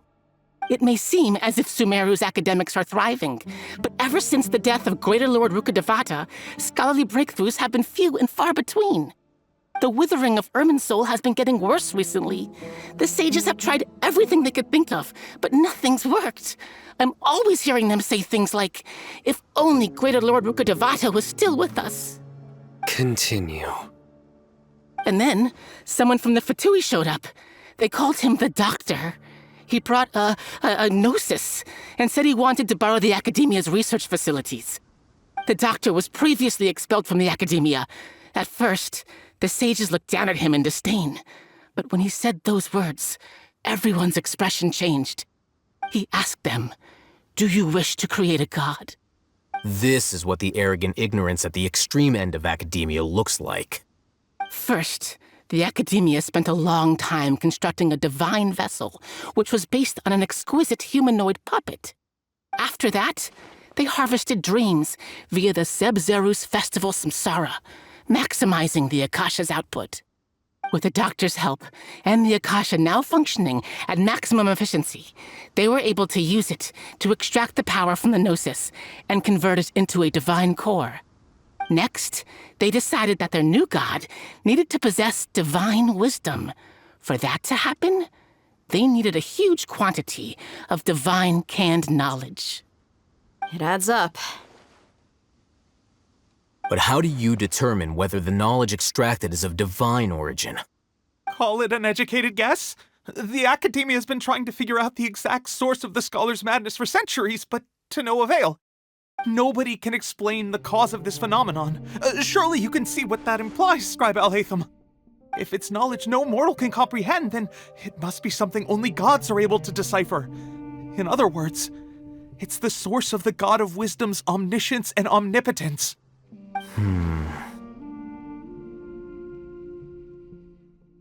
You must have noticed by now. The Academia doesn't care about who their god is. It's the ability to exercise control over knowledge and wisdom that matters. It is as if they are cursed with a desire for omniscience and omnipotence that burns in their blood.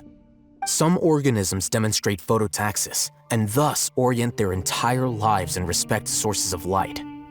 For the sages, their only source of hope is the existence of a deity who embodies the acme of wisdom. This is but a form of phototaxis. For many scholars, the absence of a god of wisdom means stumbling in the darkness for the duration of their lives. Then what does Lesser Lord Kusanali mean to you? Is she not a true god present in this world? If you already have a new god, why try to create another one? From the beginning, the Academia has never treated her as a god. When the Academia first discovered Lesser Lord Kusanali, the newborn god of wisdom, the sages hoped that she would be as wise as Greater Lord Rukkhadevata. But upon evaluation, they found that at the time she possessed no more intelligence than any ordinary human child. The sages never had a ruder awakening. This forced them to accept that Greater Lord Rukkhadevata had indeed passed away. Not to mention that Lesser Lord Kusanali's Gnosis has been used to power the Akasha this entire time. By herself, she has neither an Archon's raw power, nor the spectacular insight expected of a god of wisdom. Slowly but surely, people began to forget about her existence. So, this is the path the sages have chosen.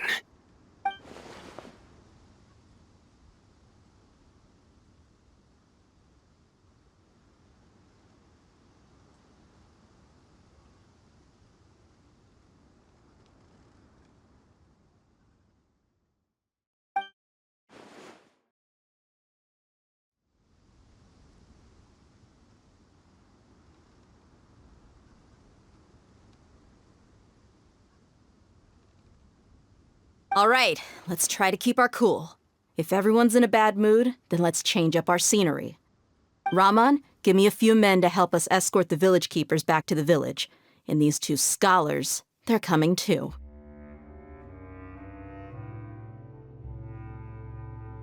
Sure, as you wish.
The village keepers you found have all been returned to their homes, and each one has a dedicated caregiver to look after them. The 2 new scholars are being kept under close supervision, too. Really great work, everyone. The atmosphere is so heavy.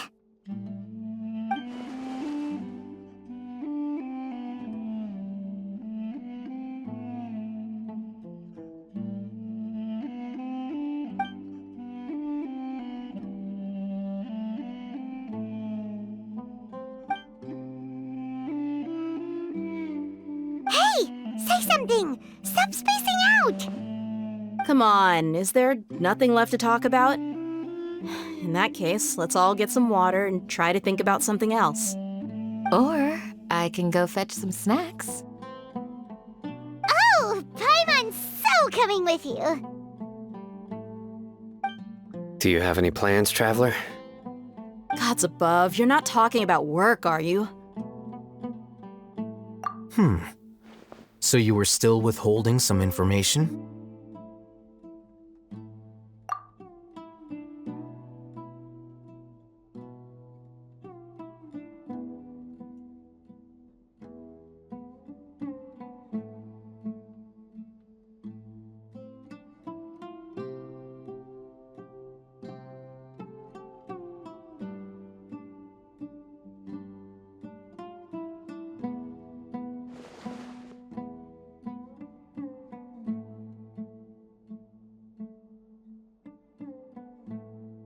Even though we lived through all of this firsthand, it still feels super surreal to hear you talk about it again. What a whirlwind of a story. I felt like I was holding my breath the whole time. It seems like there'll be more issues to face in the days ahead than I'd anticipated. Still, now's a good time to make our next move. Now that Ramon's joined us, we'll be an even stronger team. It's time to make a plan. Indeed. These events are a flagrant transgression of the rules in every sense. We cannot allow it to continue. So, everyone, are we on the same page? Crush the sages and rescue our god. That is our ultimate goal. Well, let's brainstorm a little more about what other resources we can draw on. The next time we gather here, we must have a solid plan. Yep, it'll work out for sure.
and Mora, or trade anything you own.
Candace, we're here!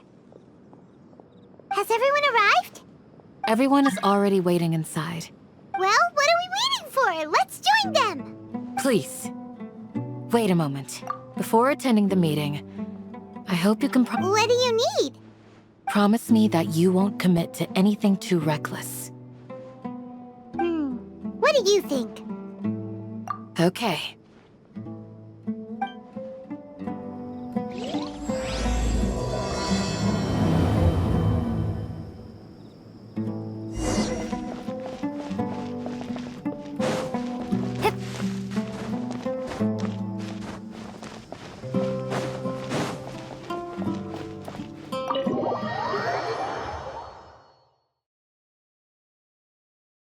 Everyone's here so early!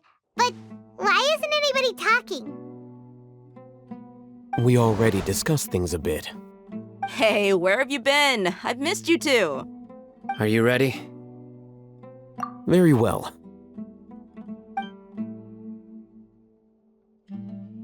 Are you sure this is gonna work? I gotta admit, it's bold. Color me impressed. The point of discussion is to arrive at a solution. Let's cut the small talk and move to the next point. You're making Paimon nervous.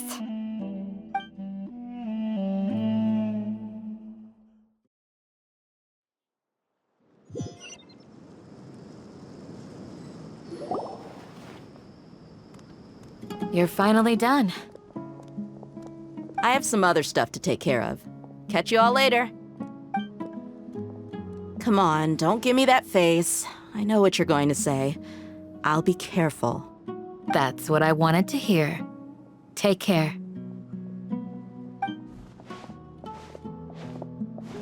Well, Traveler, Paimon, judging from your expressions, the meeting must have been quite productive.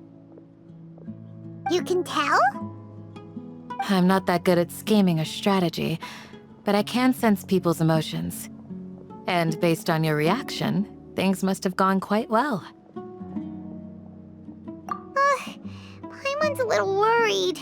Hopefully nothing will go wrong. To be honest, I feel the same. But you're already some of the most capable people I know. So you have my trust. Candace gave us a compliment! Your deeds speak for themselves.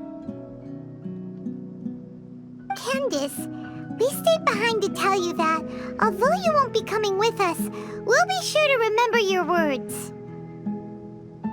I'm very glad to hear that. I've said the same thing to everyone here today as I said to you when you arrived. Your safety is the most important thing. Only when you're safe can the plan be successful. So please, take care. You're welcome. And thank you for taking my advice. Good luck with everything. I'll be here in the village praying for you.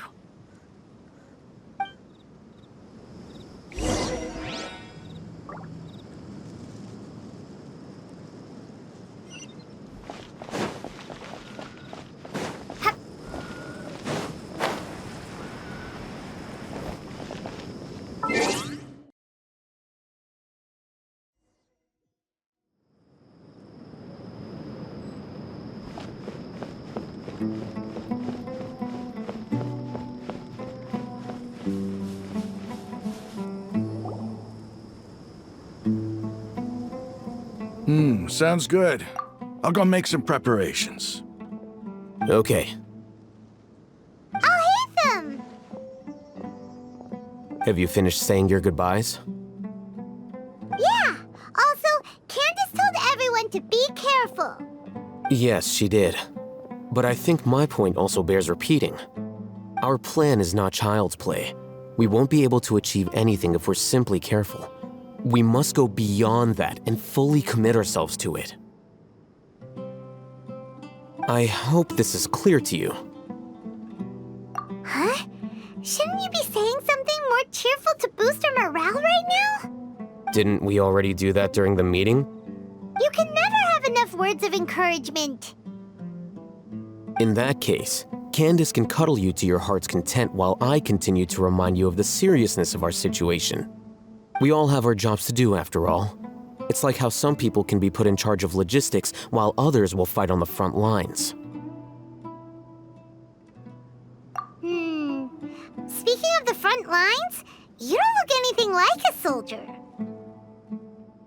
Of course. Compared to the mercenaries, I'm merely a feeble scholar. But the advantage of not being a mercenary is that I get to stay in a safer place and offer my strategic insight. Just think about that mercenary who lost his mind. Mercenary groups are facing constant danger every single day.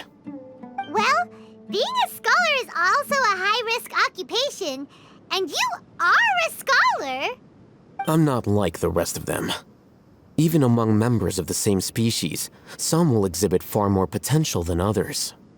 This guy. Paimon still remembers when those mercenaries in Port Ormos called you a lunatic. All intellectuals are lunatics in the eyes of fools. I'll take that as a compliment. That reminds me. Do you remember the record we saw in the King Deshret ruins? It mentioned forbidden... You have a good memory. Forbidden knowledge has the power to drive people insane, but this fact has never been shared with the public. Even I, who has worked in the academia for some time, was never once informed of this. I think those mad scholars and mercenaries we encountered may have all fallen victim to the corrupting qualities of forbidden knowledge. But the academia has always held a different view. They have always believed that symptoms of madness are a side effect of human contact with divine knowledge as mere mortals. Come to think of it, perhaps the academia has also never understood the true nature of forbidden knowledge, and thus always approached the issue from the wrong direction. The Withering, Elazar, and the sandstorms. Don't you think what is happening right now across Sumeru is rather similar to the forbidden knowledge pollution that occurred in the desert thousands of years ago? But Paimon thought that Irminsul's disease is what caused the withering and the sandstorms. At least, that's what Tainari told us. Wait a second. Could it be that... Ah, you've connected the dots. The cause of Irminsul's illness may precisely be the pollution from forbidden knowledge. But if that's the case, what should we do? This is huge! Wait. Why do you think Lesser Lord Kusanali would have a solution to this situation? You mean, it's related to the scene you saw when you passed out in the Avidia forest? That whole, the world forget me thing? In that case, it's imperative that we rescue Lesser Lord Kusanali. Only by working with her to save Irminsul can we completely resolve the problems Sumeru currently faces. To make sure we're still on track, I would like to check on the state of some of our preparatory work. Where are we going? To an Eremite base.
Ah, they're here.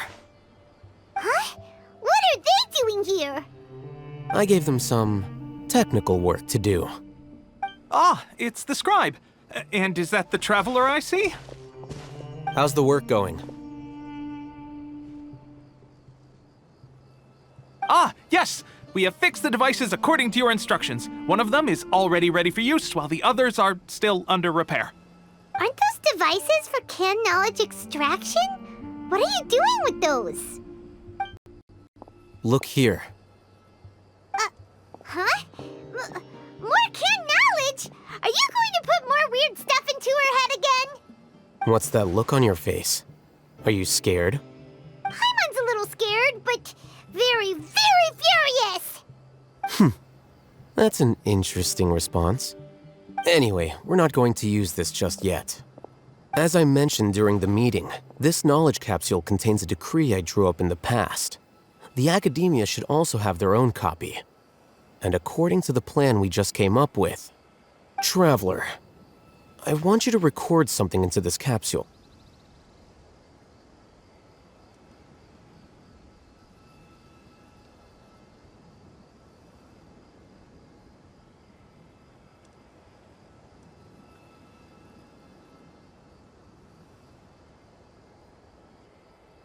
Do you believe we can save Lesser Lord Kusanali?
Good.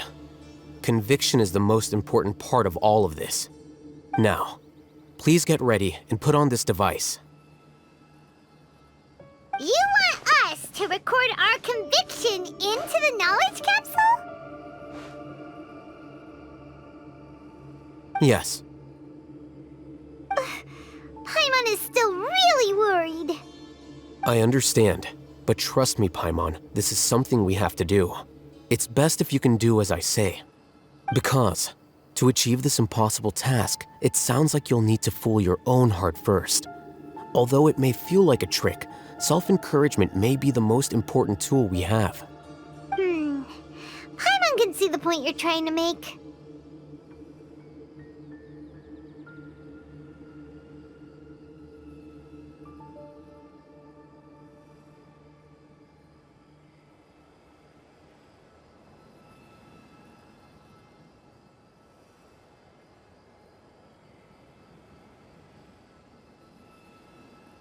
Imagine this. We have orchestrated our plan and successfully rescued Lesser Lord Kusanali. As a result, we have changed Sumeru's entire political landscape. Everything went without a hitch, and everyone recognizes and praises our achievements. Now, open your eyes. Here. What's this? Read it out loud.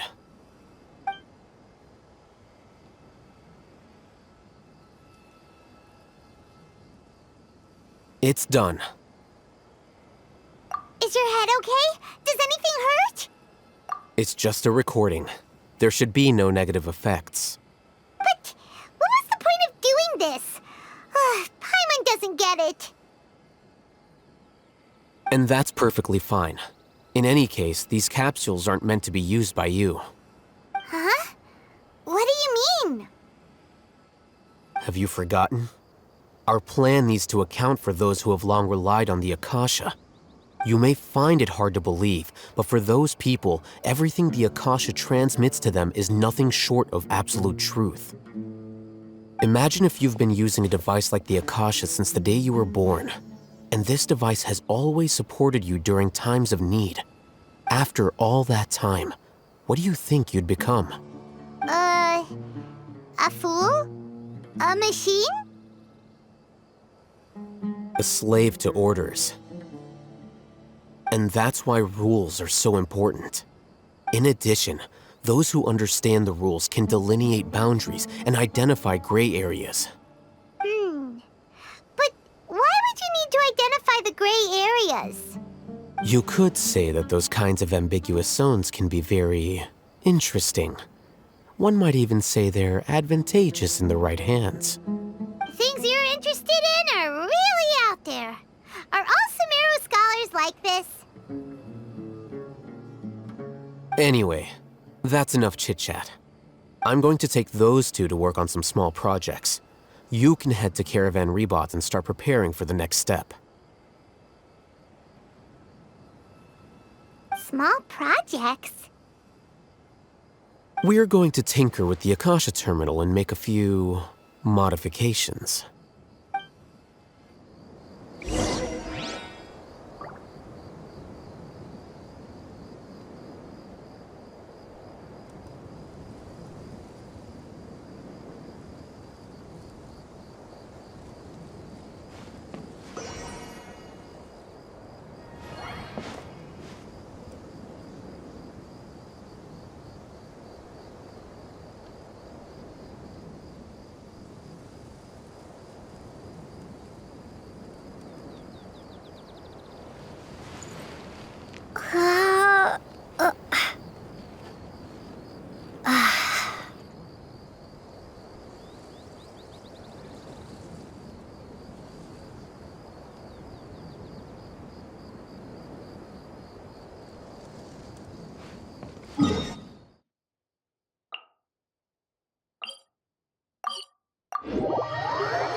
I thought we agreed on a plan.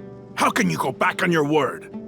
The plan is too radical and carries a high risk for casualties. I've given it a lot of thought. And in the end, I still can't agree to it. But it's still the best plan we have. As a former Matra, you of all people should be able to see the bigger picture and recognize the innate advantages of our plan. I did. And that's how I saw the danger behind these so-called advantages. Alhaitham's plan is even more radical than I imagined. Huh? Why are you guys arguing? My friend, you're just in time. Why don't you help me persuade Sino? He's turned against our plan. We agreed to work out a plan at the meeting. As mercenaries, you're familiar with the local environment, so you'll take care of the specifics. But then, you went to Alhaitham for suggestions. Had I known Alhaitham would give you those kinds of suggestions, I would not have agreed to the plan. Look, you already know that we're all on the same side here, don't you? Mercenaries place a lot of importance on their bonds of friendship, but also will not hesitate to make sacrifices if they deem the situation to be sufficiently dire. I'm sorry, but as things stand, I can't accept your principles. Seems you really do understand the ways of the desert. Traveler, Paimon, this is also something you should know. Ramon's plan is to have me work with the Caravan Rebot guards in my capacity as a Matra. We will arrest the mercenaries and escort them into Sumeru City. Wait, how can we work with the guards? can't get through that wall easily, remember? Caravan Rebot would never let so many unregistered members of the Eremites enter Sumeru City. My plan will clear us of any possible suspicion, and also let us enter the city as a big group. There is no better way. That also sounds like something Alhaitham told you. Am I right? Doesn't Alhaitham know how dangerous this plan is? Of course he does. He told me, there is no perfect plan, but this can get the job done. He also said that with the help of Sino and the Traveler, our chance of success would increase significantly. I never blindly trust anyone, and I've always had a good eye for people. I think he made a number of valid points. It's my own choice to trust you. If I make the arrests alone, I can control myself and prevent you from getting hurt. But I can't guarantee that kind of discipline from the guards. To make the whole thing more convincing, you'll need to resist to some degree. Casualties are inevitable once push comes to shove. I'm okay with the deaths of enemies. But now that we're allies, I'm against the meaningless loss of our own. I can't believe a Matra would actually care about us. I've lived a hard life, and I can say that people like you are hard to come by. I've always treated my allies with honesty and respect. They have the right to know important things like this. Now you're making this hard for me. Hey, is there something we can do to help? I knew you would say that. We can help fight some of the mercenaries, which should reduce the number of times you'll have to struggle directly with the guards. That should help at least a little bit. Sino, on behalf of my people, I thank you for your kindness. But this is a mission we cannot turn our backs on. We strongly value the lives of our friends, but the goal we are about to achieve is even more important. We have no fear of casualties, because we crave the spoils of victory. So please, lend us your support. We will show you the determination of us desert dwellers. Well, now that you've put it that way, I can no longer refuse. But remember, you need to follow the plan and not do anything reckless. Candace made it very clear that we can only achieve our goals if we can ensure our safety. Since you and I both recognize the significance of this operation, there should be no more animosity between the followers of the Dendro Archon and those of King Deshret. Everyone's life is equally important. Okay, you have a deal. Let's do this for our shared dream. The guards should be stationed in the courtyard nearby. You can find them there.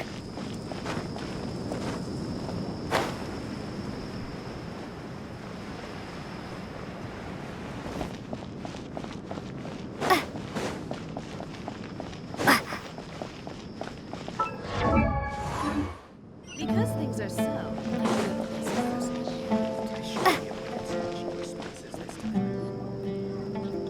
Guards! General Mahamatra! To what do we owe the honor? Keep your voice down. This is a secret operation. I'm going to arrest a large criminal gang near this location. According to the Academia's Guide and Regulations on Secret Operations, I have the right to ask for the cooperation of Caravan Rebot. Ah, of course, of course. Mahamatra Sino's order is the Academia's order. Just let us know what you need. But who exactly are you planning to arrest, and how many people are you expecting? Depending on the scale of this operation, we may need to report it to our superiors. They're a squad of Eremites whose number is comparable to Ain el Akhmar in Port Ormos. They're involved in the theft and resale of supplies from the Academia. As many as Ain el Akhmar? This should definitely be classified as a joint operation. Then I suggest that you report this to your superiors as soon as possible, and treat it as a top priority desert operation. I will need personnel. Got it. Please wait a moment. I'll contact them immediately.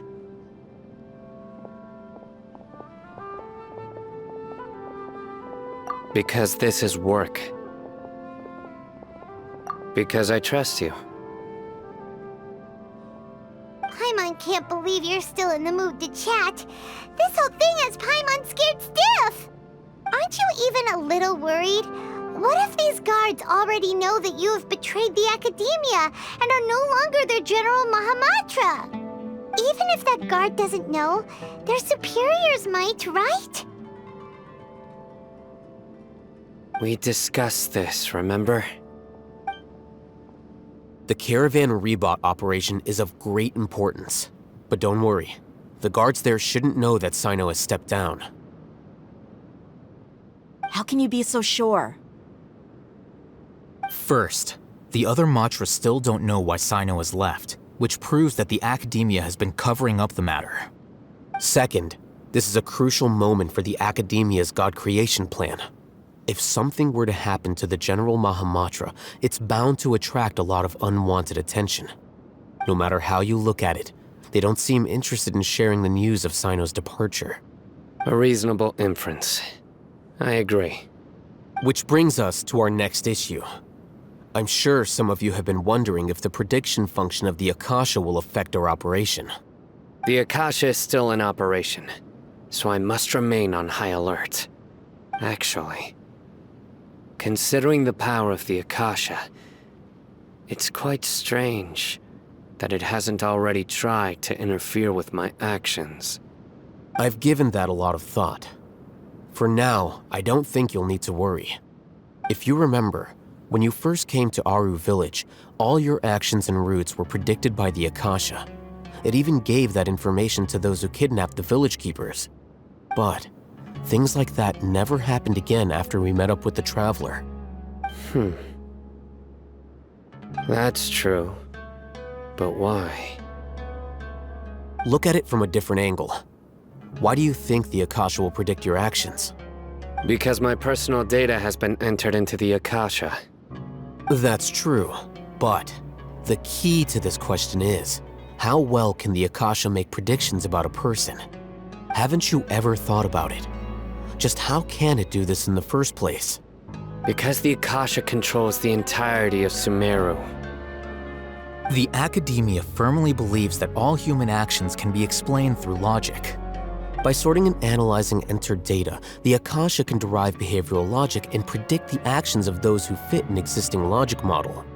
However, at the risk of sounding like an advocate for fallacies, can everyone truly be considered logical at all times? Emotions are part of our behavioral logic, but can you guarantee that every experience of the same joy or pain would be equally intense? How can our feelings and opinions be predictable down to the letter in every single instance? Sino, in the past, you've always worked alone. In the absence of another person who could sway you or your thoughts, the Akasha could produce predictions that were similar to your real-life behavioral principles. Decisive and principled, you were used to solving problems alone. That's why the Akasha could figure you out. But now, you've joined a team. And I believe the Akasha hasn't yet figured out the full composition of it. Our thoughts and logic have intermingled and weaved themselves together to become a complicated, chaotic mess. Any one of us could potentially disagree with another. The Akasha lacks data on these interactions, and it's impossible for it to predict your actions in the future based on your decisions in the past. After all, there's probably a limit to just how much we can be modeled or controlled by data. So, in my opinion, you're probably safe for now. Makes sense to me. I agree. The Akasha is not alive, and I don't think we can be completely controlled by something without a mind of its own. Is that so? I guess there are things that even the Akasha cannot calculate, and people will not be forever trapped by the past.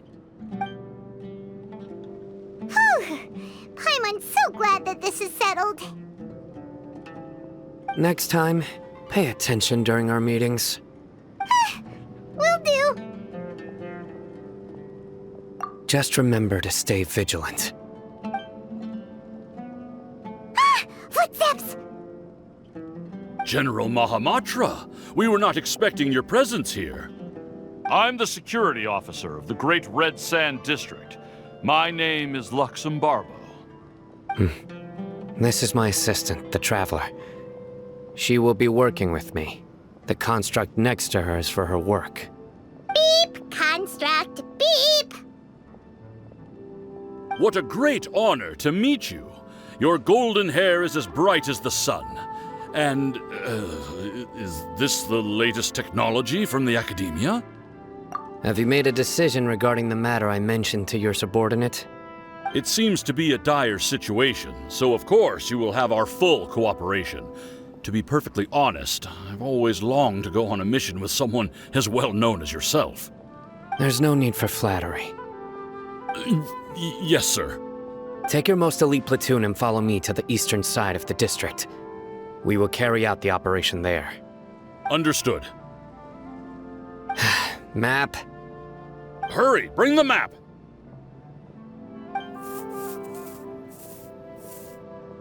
In 2 days, we will engage Rahman's Eremites and capture all of them.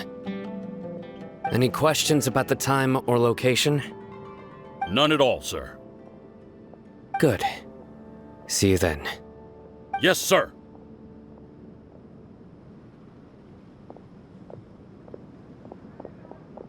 Maybe hanging around the General Mahamatra isn't so bad after all.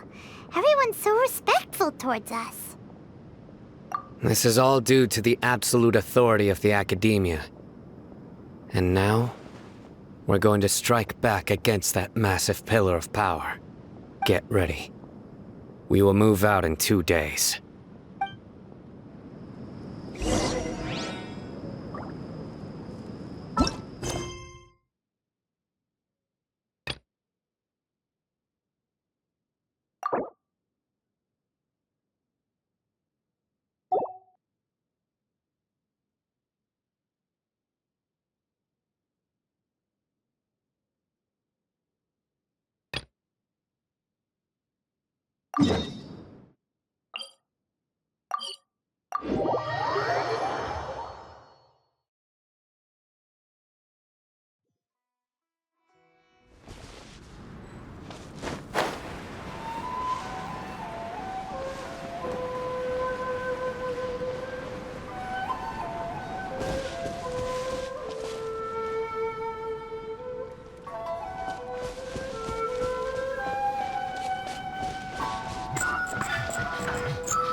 Let me try my best.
can't keep up with me!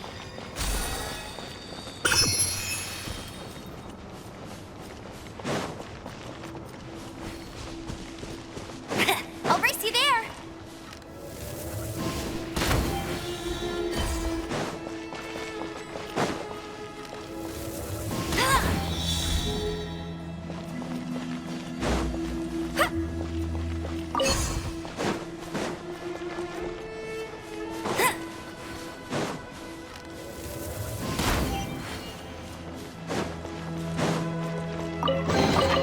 Another target tracked down by Outrider Amber.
A reward on the road.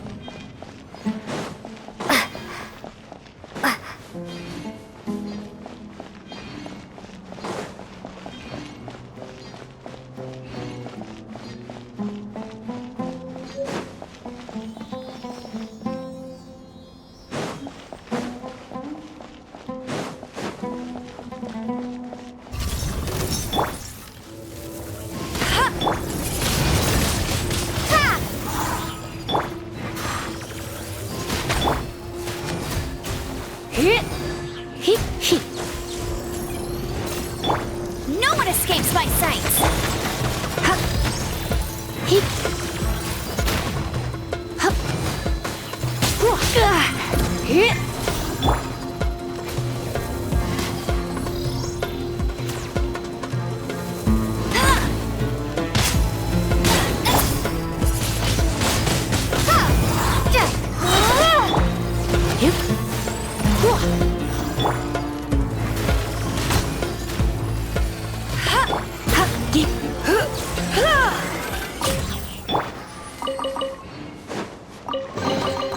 A reward on the road.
I'll keep this close.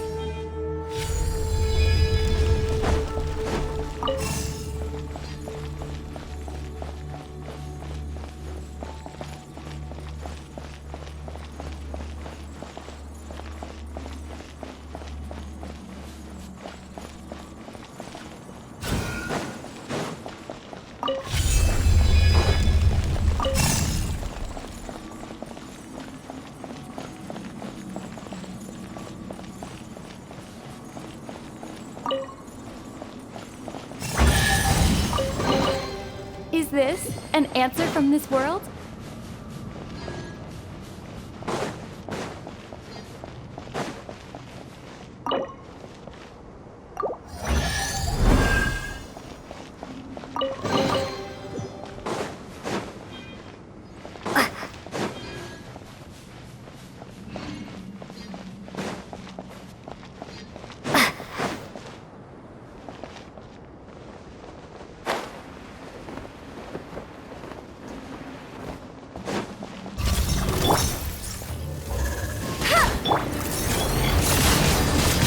Windblade!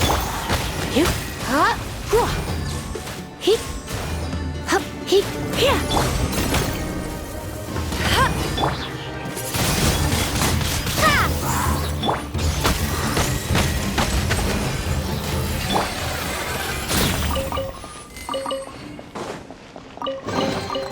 A reward on the road.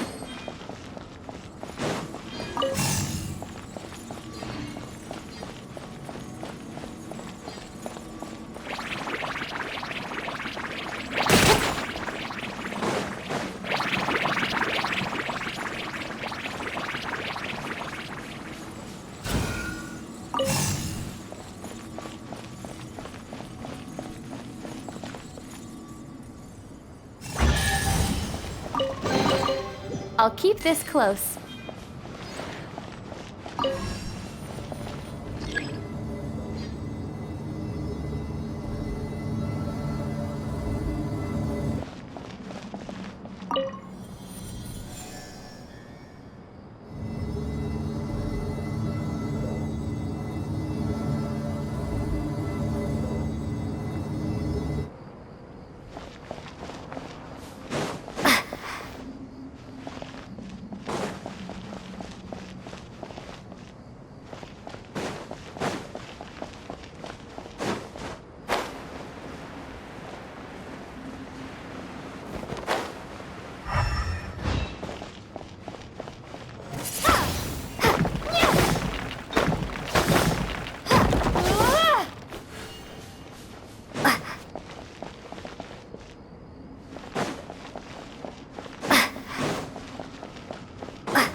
care to sit down and...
If you ever have...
I wonder when I'll be as tall as my big sister.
Ad Astra. Thank you for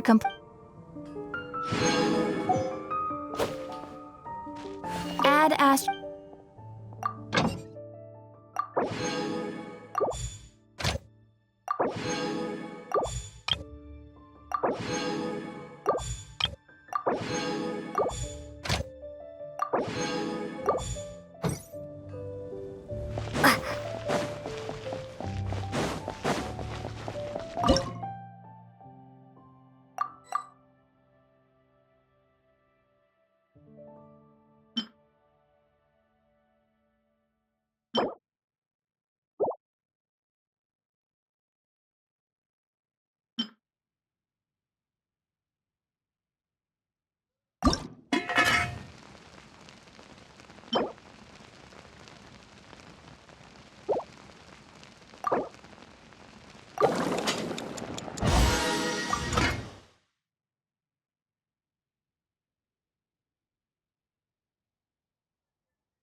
Windblade!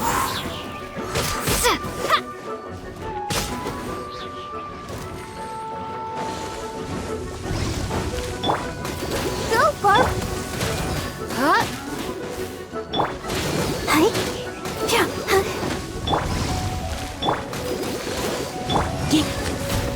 You? He.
Windblade!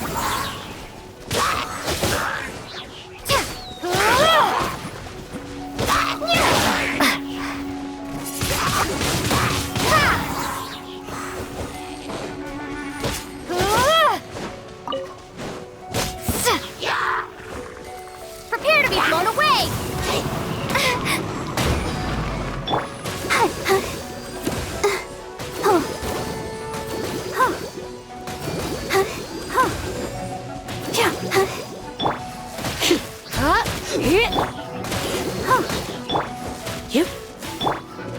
Windblade!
You're open!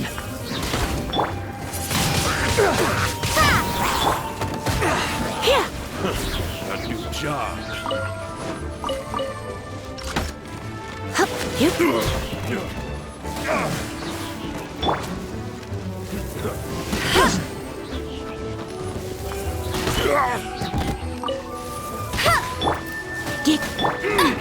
Off with you! Windblade! What's it done?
Don't be such a brute.